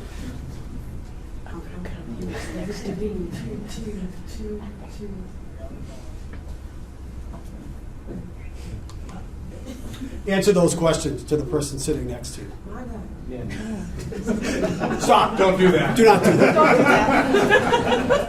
that. Please do not do that. There's a reason. Do you know that feeling that you just got right here? Yeah. Right? That is what it's like for any of our victims that come into us. Perfect strangers. Some of you people may know each other, but some don't, right? Some of these are perfect strangers to you you've never met in your life. Now, one of our victims has to come in and sit down with us. They've never met us in their entire life. They don't know. Are we judging them? Are we thinking anything? There are men that like to have sex with women, women that like to have sex with women, men that like to have sex with men. And maybe that's not how they live their life out in the open. So do they want to come out and be 100% honest about those questions that we just asked? No, right? So how do you put yourself in such a vulnerable position that you come into a complete stranger and you tell them the most intimate? Now, we're just asking you about your most recent sexual experience, not something that was done to you, right? Not something that was traumatic. Traumatic. We just asked you, like, maybe you had sex with your significant person, right? And you get that pit in your stomach, like, how can I tell a perfect stranger such an intimate detail about myself? Who shouted immediately no? Someone in the back immediately shouted. Why? Yeah. Tell me about that. Because it's personal, right? It's not really personal, But it's your business. I'm not born here, so my culture is very different. Huge piece. The culture piece, right? Do we always match the culture of the victim that we're going to be interviewing? No. Do we match the language that they speak natively? No. Do we match the gender that they, choose to be? No. So all of these things work into a victim coming in through these doors, same as you did today, and choosing to tell their story and telling us what happened to them on one of their most traumatic experiences. We do this so that our recruits understand trauma-informed care, right? That just touches a little bit of it. This was something that you may have consented to, right? But this was something that for them was not consensual. And speaking to a perfect stranger is not easy. We have a very large population of colleges here in the city of Worcester. And those are our number one victims, right? They're 18 to 22-year-old kids that may be the first time they're ever leaving home, right? They're always under mom and dad's wing. They're at home. They now go out into the real world by themselves, and they maybe have too much to drink. They just might be off by themselves and don't really know what social things should be acceptable and what they should do. And sometimes they find themselves in predicaments that they don't know how to say no, or they're not in a predicament to say no, or they don't know what to do. And it's very difficult. So we have so many officers that are we talked about, our root officers, the very first person to go to these types of calls. And to them, whatever you do for a living, it becomes your job, right? You might answer a phone every day, and somebody's telling you something that's going on, you work for the electric company. All right, your power's out. Okay, well, you're going to try this. It's out in your area. It just becomes routine to you. The same thing becomes with our officers. It's very routine for them to go to these types of calls. And we want to make sure that we pay attention to the trauma that these people are going to. And don't just go like, all right, you were having sex at the party, right? You got drunk, you went to a college party, and did you want to do that? I don't know. We have to make sure we don't do that, right? It's very difficult. Like you said, there's different cultures. There's different things that go on. And we have to make sure whatever we do, it's always focused on the victim. So I know Sergeant Benes can maybe say a little bit more about the numbers, but through our team, we handle about over 300 reported cases of sexual assault. That does not include the vast number of victims that go into a hospital and ask to receive an evidence collection kit and choose to not report it to the police. We still collect all that evidence and hold it until a time that they're able to talk about what happened. But it's a lot of reported cases that a very small amount of people have to handle in the city. We have on average, about 300 sexual assault labeled cases per year, and we investigate all of them. The only ones we cannot investigate are unreported, and we have to wait, but we're ready to listen. So the big thing about what she mentioned, victim-centered, right? And before we get going on all these topics about what we do, I want to explain something a little different than how we respond to other calls, right? So if you are victim-centered and you are respond to a bank robbery, right? And they rob the bank, where do the cops go? We chase the guy with the mask and the money running out with the gun, and that's where we want to go. No one asks the bank, well, you all right? How do you feel? Do you even want to go forward with this? If you do, this is what we will do for you. If you don't, we understand and here's some services. No one cares about the credit union, right? But that's what we do. Okay, so when a victim does come in, we'll go over it a little bit more through the examples of what we're going to provide, but that's our starting block. is that we will take it, and I'm going to make a football reference, and I'm not a sports guy, and they know it, but we will take that 99 yards all the way to the end, and then the victim can say, I'm not ready to go to court on that. Okay, here's a number, don't lose it. We'll be here. But we collect all the evidence we can. And if you say, I don't want to know anything about this, I just want to forget, we will try to get you to get us the evidence that we can, so in 15 years down the road you go, oh, now I'm mad, and now I want something to be done. Well, here we are. We have the evidence, we're ready to go. That goes with the DA's office to us. So we may ask you, what did you do on last Sunday night? And you can say, geez, I went out with my friend, we went to dinner, we went to have a few drinks, we went to a party, we did whatever. If I asked you, what did you do in 2018 on that Sunday night? And you're gonna be able to answer me? There's no way. I mean, maybe there's one particular thing you might remember, but you're not gonna be able to answer that, right? So we try to encourage our officers when they're on the scene to find out everything that you possibly can. We want to encourage our victims to go for a sexual assault kit. We want them to go to the hospital, collect as much physical evidence as we can. If there's a crime scene that just happened, we want to be called in. We want to have our crime scene unit come in and collect as much physical evidence as we can. It's easy for me to say, go get a sexual assault kit done at the hospital, but I can tell you that we have SANE nurses that come in and we work very closely with, and it's a very intrusive examination that they have to go through.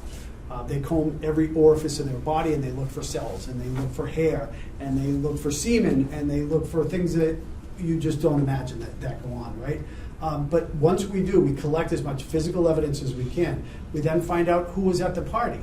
I love that we have body cameras, right? So I might be at a party talking to you, or at a rape scene talking to you, and this person over here is yelling, well, I saw that guy and he had this color hair and he did that. Maybe me, I'm not paying attention, I don't hear what she's saying. But me as a detective, when I get to follow up and look at the video, I can say, wait a minute, who's that woman? She saw something and nobody even talked to her. So then I can try to follow up to see who that is and go speak to her as a witness. But we collect as much physical evidence and as much testimonial evidence as we possibly can. And then we go to the victim. And let's say we meet the victim at the hospital, and maybe they were smoking crack that night, or they were drinking that night. They're not in any predicament to talk to us about such a serious thing, right? Our main job is to collect as much physical evidence as we can. Like I said, we want to introduce ourselves. We want to leave our card, our contact information, try to get as much personal contact information as we can with the victim. And that's our main goal for that night. If the person is intoxicated or in no way, we do not want that person to come in and give a statement. We do not want a full statement taken by our officers on scene, because if I say she, and it certainly can be a male, right? If it's a she, and she is saying that she was just sexually assaulted, and this happened, and that happened, and she gives this full, long statement, and the officer's like, look what a great job, I got all this information, the detectives are gonna be so proud of me, and they give it to us, and then we follow up with her the next day or within a couple of days, and she gives another statement that's totally contradictory to what she had just given. What does that look like, do you think, to a defense attorney? It's huge, right? That's a big deal. Yes, sir. I'm just curious, I just want to understand, I thought I heard you say that if someone goes to the hospital and they say they don't want to report it, it won't get reported. Does that mean it doesn't come to you? Or No. Okay, I just want to understand that. I wanted to mention the lieutenant, but when he was speaking, he was explaining that he doesn't have the figures on the top of his head for statute of limitations for sexual assault. An adult sexual assault, the statute of limitations is 15 years. A child is 27 years. So with that, victims can go into a hospital, state, I have been sexually assaulted, have evidence collected, and not choose to not speak to the police, so we will not even get a call. But we are the keepers of that evidence. So we will receive a call, and now what So the mandated reporter has to report to you that someone came in? I wouldn't call it a mandated reporter. We are the holders of that evidence. So the hospital will call us to collect the kit, and it's just like a box. We collect that box and keep it and store it here for 15 years until that victim is able to come forward and talk about that sexual assault. And that's for an adult.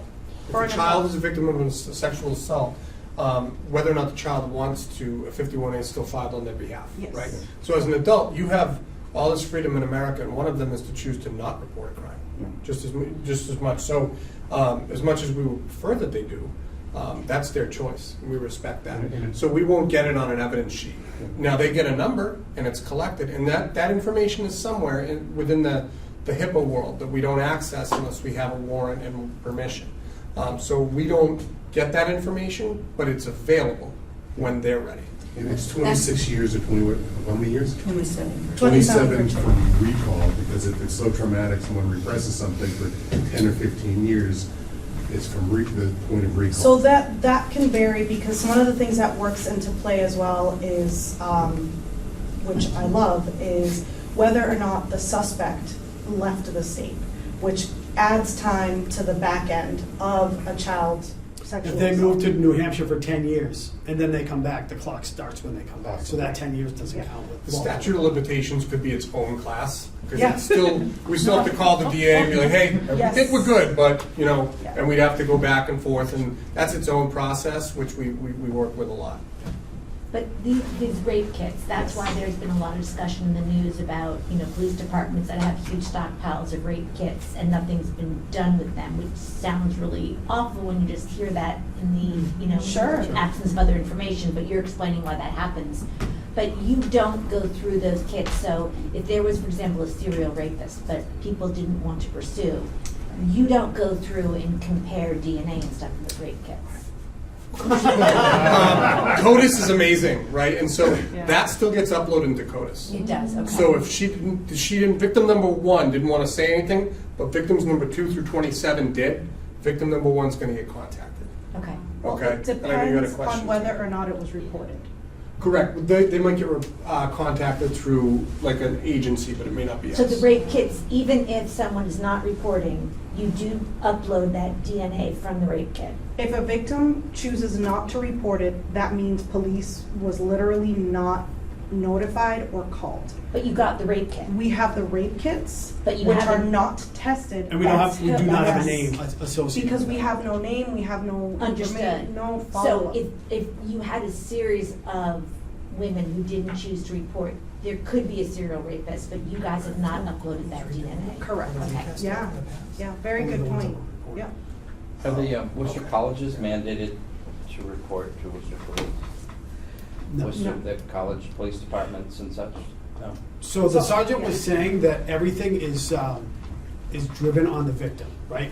You can say your daughter came in here and this happened to your daughter, and she's in college and I want her to go through with this. This is BS. This should have never happened. She was intoxicated. She could have never consented to this. That's BS. I want this guy arrested. And we could ask her, and she could be like, "It was wrong. It shouldn't have happened." But I will never be able to get up on the stand and say that person sexually assaulted me. I just couldn't do it. We would not go forward and press charges because that's what the sergeant was saying. How different from like a bank robbery. We don't ask the bank if they want to press charges. We're doing it. But with victim centered, we will only do what the victim wants, and we don't care if it's somebody that doesn't want to do it. The victim is like, "There's absolutely no way I'm ever going to do it." The husband might say, "Too bad, you're doing it." We will not do it. We will not Is this pursue Worcester charges. or state? Is this a Worcester? Oh, for sexual assault. The posture you're taking, is this a state posture? One police It's through our department? district attorney's office. District Yeah, attorney's office. yeah. And what I want to caveat, like uncoerced Yes. victim, right? Thank you. We certainly have had multiple victims that have in some way, shape, or form received some intimidation, and we love nothing more. That is a felony. That is easy. That is intimidation of a witness. That is not what we're speaking about here. Whether you can explain a little bit about our victim that was of a different culture, and in their culture, they were approached by other members within their community saying, "You cannot do that. How dare you go forward with that? You're going to ruin people's lives because of something you did." And so they were intimidating this witness. Yes. That is a felony. So, but just with the college? Yes, the colleges. Yeah, so but the college police have the same level of Yes. training in terms of them. They probably don't have the same investigative facilities. They don't, but they also have what's called Title IX. Title IX gives which I'm not a big fan of Title IX. In some cases I'm not, in others I am. I think Title IX, what it is, it allows the college to do other sanctions to their students, like expelling them from the school, like separating them. So if maybe the victim is not strong enough to go forward and say, I could never get up on a stand and say that that person sexually assaulted me, but I want something to be done about it, in our world, that's the only recourse that we have, is to go to court. We can certainly set them up with services so that they can go and talk to people and go to counseling, but we don't have any other avenues. So what I like about Title IX is it does offer them another avenue.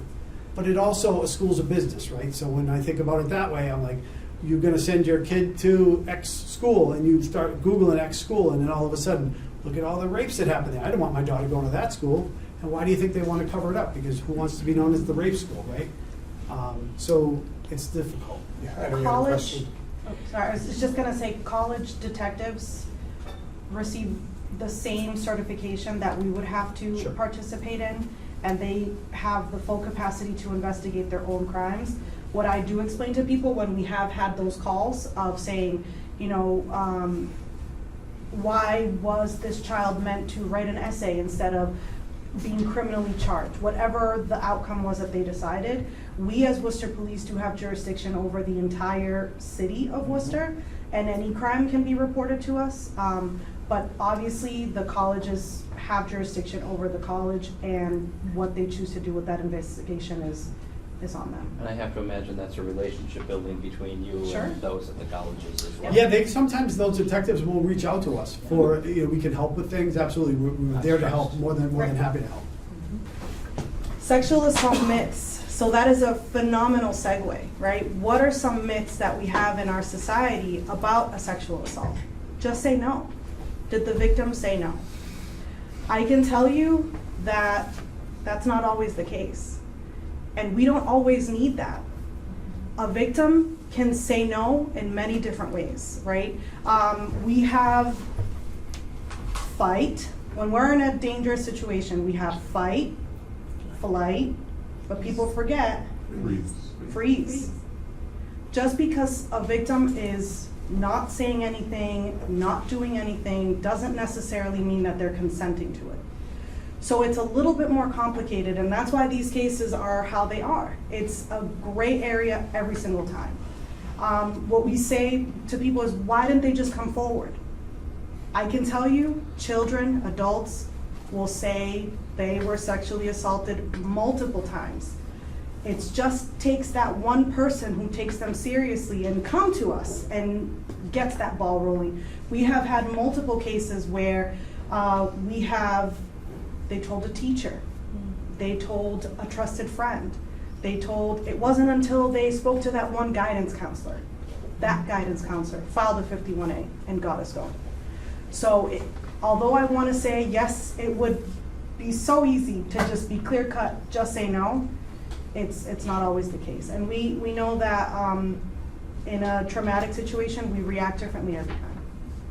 So I have a question that's a little off topic on this, but I recently immigrated from Nashville, Tennessee, and I worked for a domestic violence private agency. I did pro bono legal work for the victims of domestic violence. And by the way, the ratio of, we keep saying she, I had about a 60-40 ratio. Yeah, it definitely is not. And so I listen to the passion and the amount of work that you have to go through and the amount of humanity that you pour into your job. Why is the court system failing so badly that the rate of indictment is so low on a national level? Because they're human beings going through this as well. You have to put the human being factor into it. It's not just you're the victim of this, you're going to go through, and every victim that goes through that is going to get this kind of justice, and you're going to come on the other end. We're all different, and we all speak differently, we look differently. There's nobody going to make the same. Whether you look at every person in this room, you're going to think something different about every person in this room. And human beings are in our juries, they're our judges, they're going to make the decisions, and it's not always the same. Well, I blame television. I think that people have an idea of what a victim should look like, and I can tell you that's not always the case. When a jury is sitting and watching a victim, they're expecting a person who is broken, battered, screaming at the top of their lungs, and that's not always the case. We have victims that are blunted, that will disassociate from what happened, so when they're telling their story, it can come across as very Third party, emotionless yeah. and third party. Yeah. And there's They may smile, they may laugh, and you say, And there's no way that's a at victim times- if they're laughing about this. and we think, TV, right? Juries will say, oh, it never happened. Well, if I might, and I appreciate that, if I might just wrap up what I'm trying to ask is that, so I would drag these poor souls, bruised and beaten, into a courtroom, and the judge would lean over and say, what'd you do to get him mad? So, Wow. it's not Tennessee here, okay? So we're one of the most educated states in the country. We have the most progressive laws. We were one of the first states to start the juvenile justice reform. Okay, one of the first states to have a juvenile court. I think Illinois beat us, and that was it. And so we've always been progressive in the court system. If you want to get angry, but also informed, write down this, No Visible Bruises by Rachel Louise Snyder. It's a phenomenal book. She won a ton of awards. It was one of the first things I read when I came up here. And she's got a lot to say. She's right. She's not always a fan of the police. But she did pat Massachusetts on the back a couple times because we are doing it a little differently, right? We have the mandatory arrest for the primary aggressor. We could talk very long about domestic violence.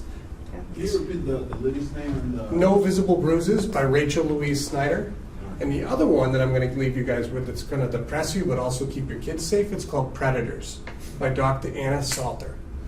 That one's going to scare you. And don't read it in public because it says predators. Right? You're going to let nobody let their children out of their But sight. I'm telling you, it's one of those books that will change the way you think. So I think that's a good segue into domestic violence. And to touch on your point, we've gone to trainings across the country, and it blows our minds what some of these police departments have had to say. If I don't see any bruising, if he or she is not bleeding, I am not able to effect an arrest. Thankfully, this is not, this is Massachusetts. The law states for us, it's one of the only laws where we are told as police officers what to do. In a domestic violence crime, the response is shall arrest. If we have... Shall is a very big word to us as police officers. It's not, our discretion is out the window. We shall means we will do it. Right. So when we have those victims coming forward, sometimes there isn't any bruising. We don't need that. Not We need outside. Right. Sure. We need a victim to tell us, this happened to me on this day, and that is enough for us. What happens at court, all we can do is make sure that there's advocacy for them at court and help support them as best we can. Thank you. I lasted 7 months. Yeah. So when you said that to me, like, we've gone to trainings and we've sat across from police officers that have said that, and it's like triggering to me because they're like, yeah, if there was no bruising when he or she was punched, there was nothing I could have done. I'm like, what do you mean? You have a victim who stated that they were assaulted. That's all we need. But it's not like that everywhere in the country. Good to hear. It was pretty discouraging. And as you brought up, we have that statute, but what happens in court and where it turns out could be completely different. Sure. Correct. But as we'll explain, we deal with the Worcester Intervention Network that has court-based advocates and an civilian advocate that works directly with us in the police station. So we do a lot of, obviously we show this to our recruits as well as some education for our victims, for them to understand what is happening to them. And I describe this to my victims when they come in as, I already know who your abuser was. This was the most charming, most, phenomenal person you could ever see. And for the rest of your relationship, you're chasing that high that you're never gonna get again. Because what happens is the tension building phase. Why didn't you text me as soon as you got out of work? I don't understand. You should have told me that you left work so that I know where you are. Something could have happened to you, and that's how it starts. So the next day you adjust and you send the text. But you should have also texted me a picture so that I know that you're actually alone. And it builds, and builds, and then the explosion can be hitting, choking, humiliation, a sexual assault, use of weapons, and that explosion brings us right back into honeymoon. And for those brief moments, that victim gets a glimpse of who that knight in shining armor was. And we're always in this cycle. And sometimes the victim will push buttons that they know are going to get them quickly through this part. They know, all right, if I just tell him no, if I tell him mind your business, I'm not sending you a stupid picture, they're going to get beat up. But you get beat up and then, or you get sexually assaulted, then it's over. Then you get to be down here again where you want to be.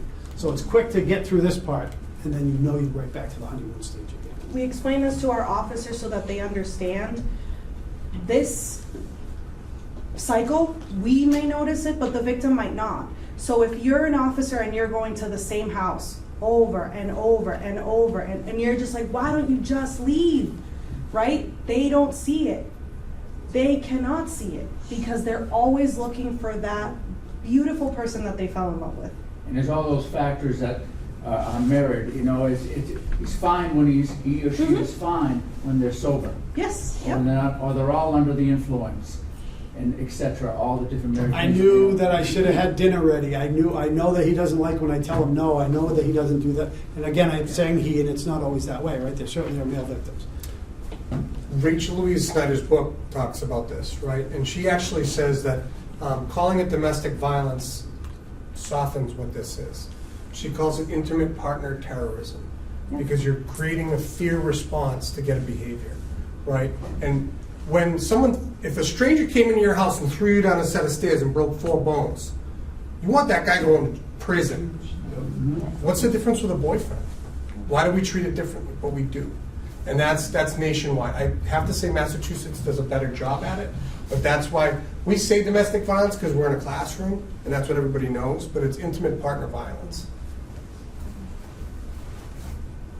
So I just want to say the numbers.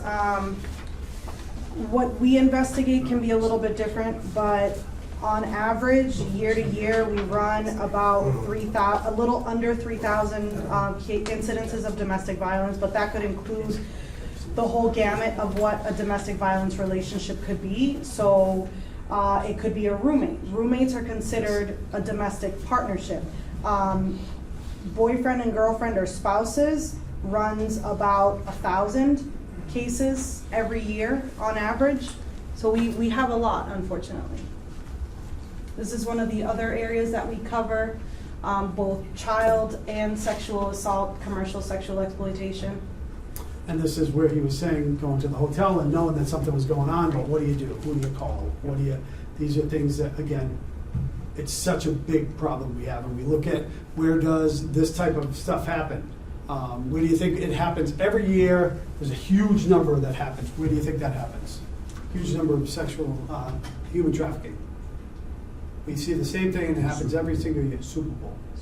Wherever the Super Bowl is held, that is where all these, I say women, mostly women are brought into the area. The area is flooded because all these guys are going away and they're going to the Super Bowl and they get to order these women and have these women brought in for their leisure, right? So this is, whenever you see the Super Bowl, wherever it happens to be, that's the biggest number that we see throughout the country every year.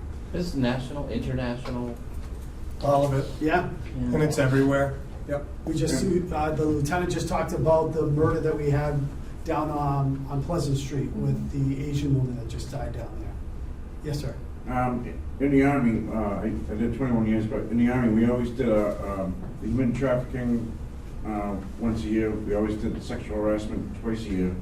And it was always, it's mandatory for us in the Army, and as a Department of Defense employer, it was mandatory. And even as a federal contractor, it's mandatory for me. Sure. Is it mandatory for the police officers every year? It's part of our in-service training. That is brought to, In-service. so we go to in-service in the spring and in the fall. And it's part of our training that it's always a part of it to be brought up to people. Can we do better? Absolutely. We just talked. So again, we named all the things that we do, and we have 7 people that do it in our unit, right? We're down once. We got 6.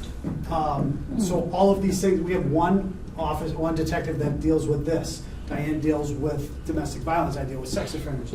We all have our little niches, plus on top of all the sexual assaults that we all do.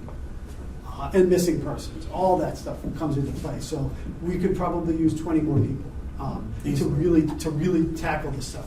But we were just talking about trying to get together with the district attorney's office and really make a movement to put a push on this. If you go anywhere, has anybody been down to Florida and you go into like a public restroom, you stop at a gas station or something, they have signs on the mirrors and stuff like that. It's a big thing to say, hey, like you were just asking, right, who do I call? 911? Maybe there's a special number.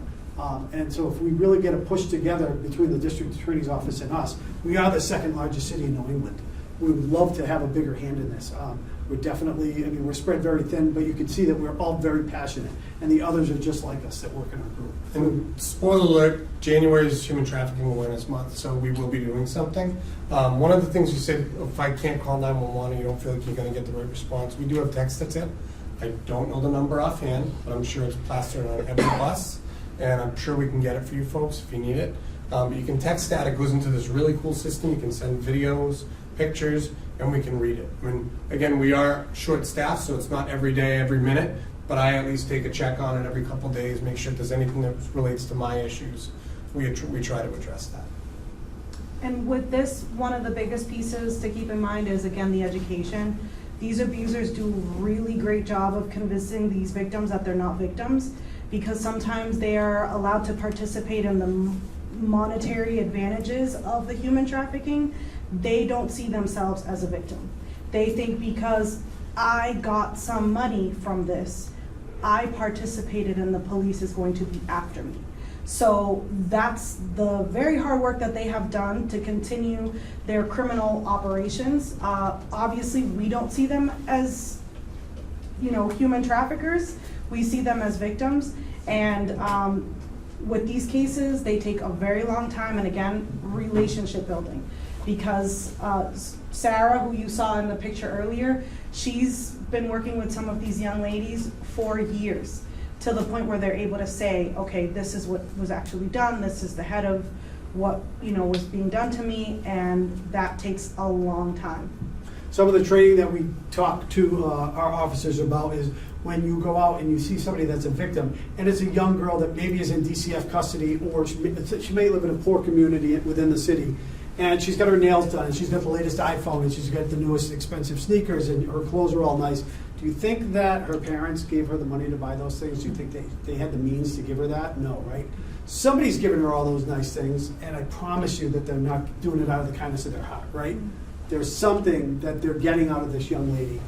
We talk about selling drugs. You buy cocaine and you sell cocaine, it's gone, you gotta buy more cocaine. These girls, we have people that are taking these girls out of our schools and selling them over and over and over, and it's an endless supply, right? The girls don't run out. You can reuse it. It's not like drugs that are gone once you use them one time. So we try to tell our officers when they come into contact with people, if you start to notice things, give us a call. If you don't have the means to follow up with it, we absolutely will make it a priority that we do follow up with these people. And Officer Nimbo graciously sent me the text number. Oh. So it's type a text message to crimes or 274637. Like so crimes, but it would be 274637. And the keyword followed by a space in your message, the keyword is tip WPD. And again, that's on every bus, it's on the city website, so if it's something you want to add into your phones, we can do that. How do we handle this with such short staff? Right? We're not saying we don't, but each one of the detectives has braved the Florida Clearwater weather, and we sent them all down to the International Association of Human Trafficking Investigators. It's a mouthful, but so we start there, and we started learning from departments that are doing this at a very large scale, bigger scales than what we have up here. And then we also partner with the Mass State Police High Risk Victims Unit. We have one of those folks that checks in with us every week, and if we have an investigation, she's got some resources for us as well. We also partner with Homeland Security, and they have a big division of investigations that focus on this. Because trafficking someone doesn't mean they go from Vernon Street to Main South. It could. Right, Yeah. But typically, we're moving out of county lines, city lines, state lines, countries, and we need those appropriate places for that. So we do partner with the folks that we can. A lot of the areas, military bases, especially down south along the border. We've always had to sit down with the colonel, we always have like a town hall meeting, call it a town hall meeting, so the colonel would sit down and say, you know, since it's been brought to our attention, you know, MS-13 has been having their own people be recruited into either the Marines or the Army, and they start doing their business inside the Army and the Marines, and start doing it, and then bringing it back out. Sure. So MS-13's been infiltrating into the Army. They send guys, young guys, to go in, be recruited, go in the Army, get used to the weapons, get used to the training, and they bring it back to their guys. So we all, every year, we always have like a sit-down, because something came up. Between this airport and this airport in the United States, a lot of young girls were missing. Or somebody had an issue with one of the soldiers and filed a complaint. It doesn't go into the public. It stays inside. If it stays inside the company, unit level, and it doesn't get handled there, then it goes up again, but it doesn't come out and publicized. You don't publicize that. Well, luckily, we're dealing with the city of Worcester. You know, it's a little different here. But that's how we handle human trafficking. Sure. Yeah. So we touched a little bit about this. This is the DPPC hotline.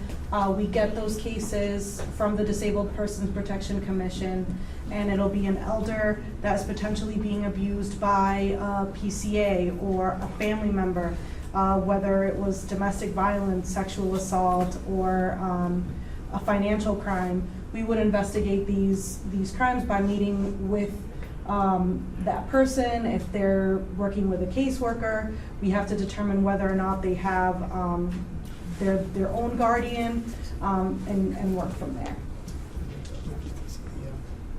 Yeah.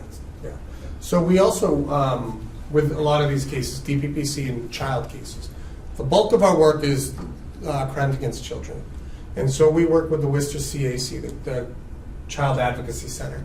And so that's through the Worcester DA's office. I think some of those folks have already been in here and some maybe later, or I'm not sure if they're coming in. But we have something called a monthly MDT meeting, multidisciplinary team.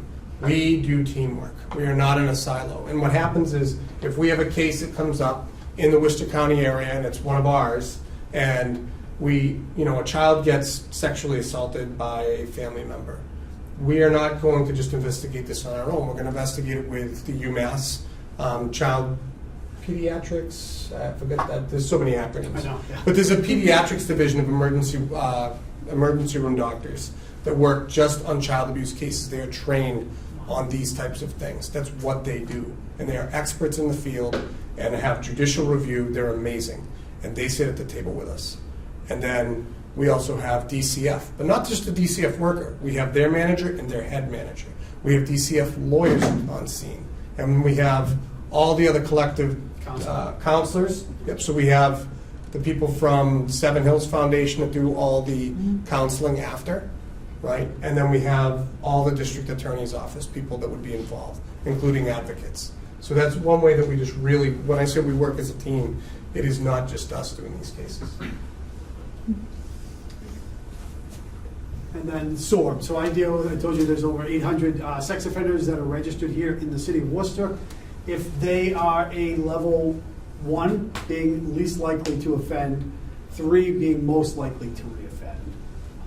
Which, why they walk in amongst us, I don't know, but that's what we have as a society have decided. But they have to come in once a year in the month of their birthday and register with me, and I maintain the state's website. I will update the state's website with their address, their current, where they're working, what they're driving, their phone number. If something changes throughout the year, they come in and let me know. If they are a part of the homeless population here in the city of Worcester, they have to come in every 30 days and register with me. And the majority of them are great. They're here. They know the rules because they will go to jail if they do not do what they're supposed to do. So they're very good at coming in with us and making sure that we keep it up to date. If for some reason something passes that I miss, I'll get notified by SORB and they'll ask me to go out. We go out every week, Detective Patient, Sergeant Venice and myself, and sometimes other people will go out and do spot checks. You come to me and say, I live at 123 Main Street, I'm gonna go knock at the door, I'm gonna look at the mailbox. You live there, okay, just wanted to make sure that you live here. We do that all the time. We go through the 800 names and we just pick a zip code every week and we go out to different ones. Unless SORB notifies me, they're like, hey, this person didn't come in, I might go there, I might compel them to register. I do have a number of agencies that are in the city, rest homes, stuff like that, that I know people are immobile, but I have to physically put eyes on these people. I will go myself personally to the rest home and gather everybody up, and I have a great relationship with the coordinators that are there. And they'll have them all come in, and I put my eyes on them, and I get them to sign the form, and I update the forms that way. But they know, some of them are saying, well, nobody's ever come to my house before. Well, we do now. We started since Sergeant Bennis came up that this is something we do, and we go through people's houses and knock on the door. I would certainly not put them on the spot because it's not okay to do that, right? I'm not going to go, hey, you're a sex offender. I will certainly bring them and give them the respect to take them to the side and have a conversation with them. I'm just here to verify that this is your address and this is why I'm here. And I also want to make sure that they're successful, right? If they're afraid, I'm their contact person. If they're afraid to contact me, they might go off and do something stupid. I would rather they call me, and I have a pretty good rapport with the majority of them. I'd rather they call me and say, hey, I had a problem with this, and what can I do to get back on track? And I will make sure that I reach out and do the best that I can for them. Because it's about enhancing the accountability, right? It's not necessarily about putting everybody in prison. It's about keeping victims safe and keeping them accountable. Yeah. The district and Superior Court probation is called Project Watchdog. And so any of these sex offenders that are on active probation, those are the people that are really what I consider and we all consider most likely to reoffend right now. Okay, and these are generally some people in some significant charges that are now outside with us, and they're freshly outside with us. So probation comes out with us, we go out with them, and we do tell them the same thing he says, we want you to succeed. But if you don't, we're right here. And so we do a lot of that. So one of the misconceptions that even I had to learn coming onto the unit is that registered sex offenders, if you're not on any sort of probation, you do not have any sort of stipulations as to where you live, how close you can be, near a park, near a school. So we do often field those calls from the community saying, hey, I know this person is a sex offender, they're sitting in a park. If they're not on probation, unfortunately, they can be anywhere within our city. So that is something to keep in mind that even I had to learn. We have a mosque that's across the street up on Laurel Street, and there's a few houses within the vicinity of that, and somebody realized that there were sex offenders that live in those houses, and they called us up in arms. This is a church, and we can't have people that live like that around here, and there's nothing we can do, right? They have protected rights that we cannot infringe upon those rights. We cannot go out. If somebody wants information from one of these sex offenders, they have to come to me, show me give me a copy of their license or some kind of photo ID. There's a set of rules that I read to them, and they fill out the information. I keep that on file. And those, I can only give them the name, what they were convicted of, where they lived, where they work. That's the only information. And they have to sign something that they're not going to go around the neighborhood and post, this dirty man lives in this house and watch out for your children, because they cannot do that. They cannot out people like this. But that is information that is available to the community. I will quickly run through this because I know we're 45 minutes over at this point. Oh, really? Yeah. National Center for Missing and Exploited Children, Amber Alerts, Silver Alerts, and family involvement with social media. These are all tools for us to help find actively missing persons. These are missing persons that are in danger, okay? And so what we do is through NECMEC, which is what we call it, again, ton of acronyms. We can get posters filed throughout the entire country. We can have news alerts, social media blasts through them. They're amazing, passionate people, and a bunch of them are retired cops that did what we did. Amber Alerts, we have to have a significant issue where it's more than a custodial kidnapping. It is a stranger snatches a kid off the street. Anything beyond a car, a license plate that was seen fleeing the scene with the child. And the reason we do that is because if you see an Amber Alert on the road every other week, it's not going to have the same gravity that it's like, holy, what is this car? Because you never see them. That's the reason. It is for the absolute emergency. It can only be administered by the state police. So we can apply, and a lot of times they'll tell us, sorry, you don't have enough. We've gotten denied. Yeah. Yep. We had a woman take her 2 kids who she didn't have custody of from DCF and take off to Connecticut.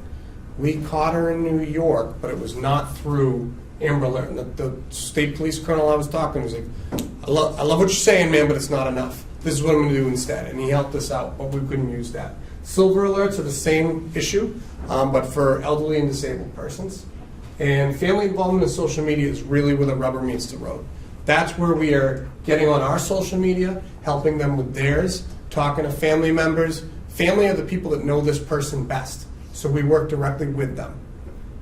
We, a lot of times we'll see, the parents will say, my kid ran away, and the kid runs away 4 times a week. They just want to go hang out with their friends, whatever. They'll say, I want my kid put on the Worcester Police website. If they ask us, we will do it. We 100% will do it. But what I feel personally is it's watered down, right? Like, that kid's missing again. Like, people are thinking we have these people that are kidnapping these kids, and I don't want it to get watered down, because I really believe that there are kids that just want to go hang out with their friends, and then there are other people that are really endangered, and those are who we want to help. And I feel like it gets watered down, and we're not able to do what we want to do by oversaturating.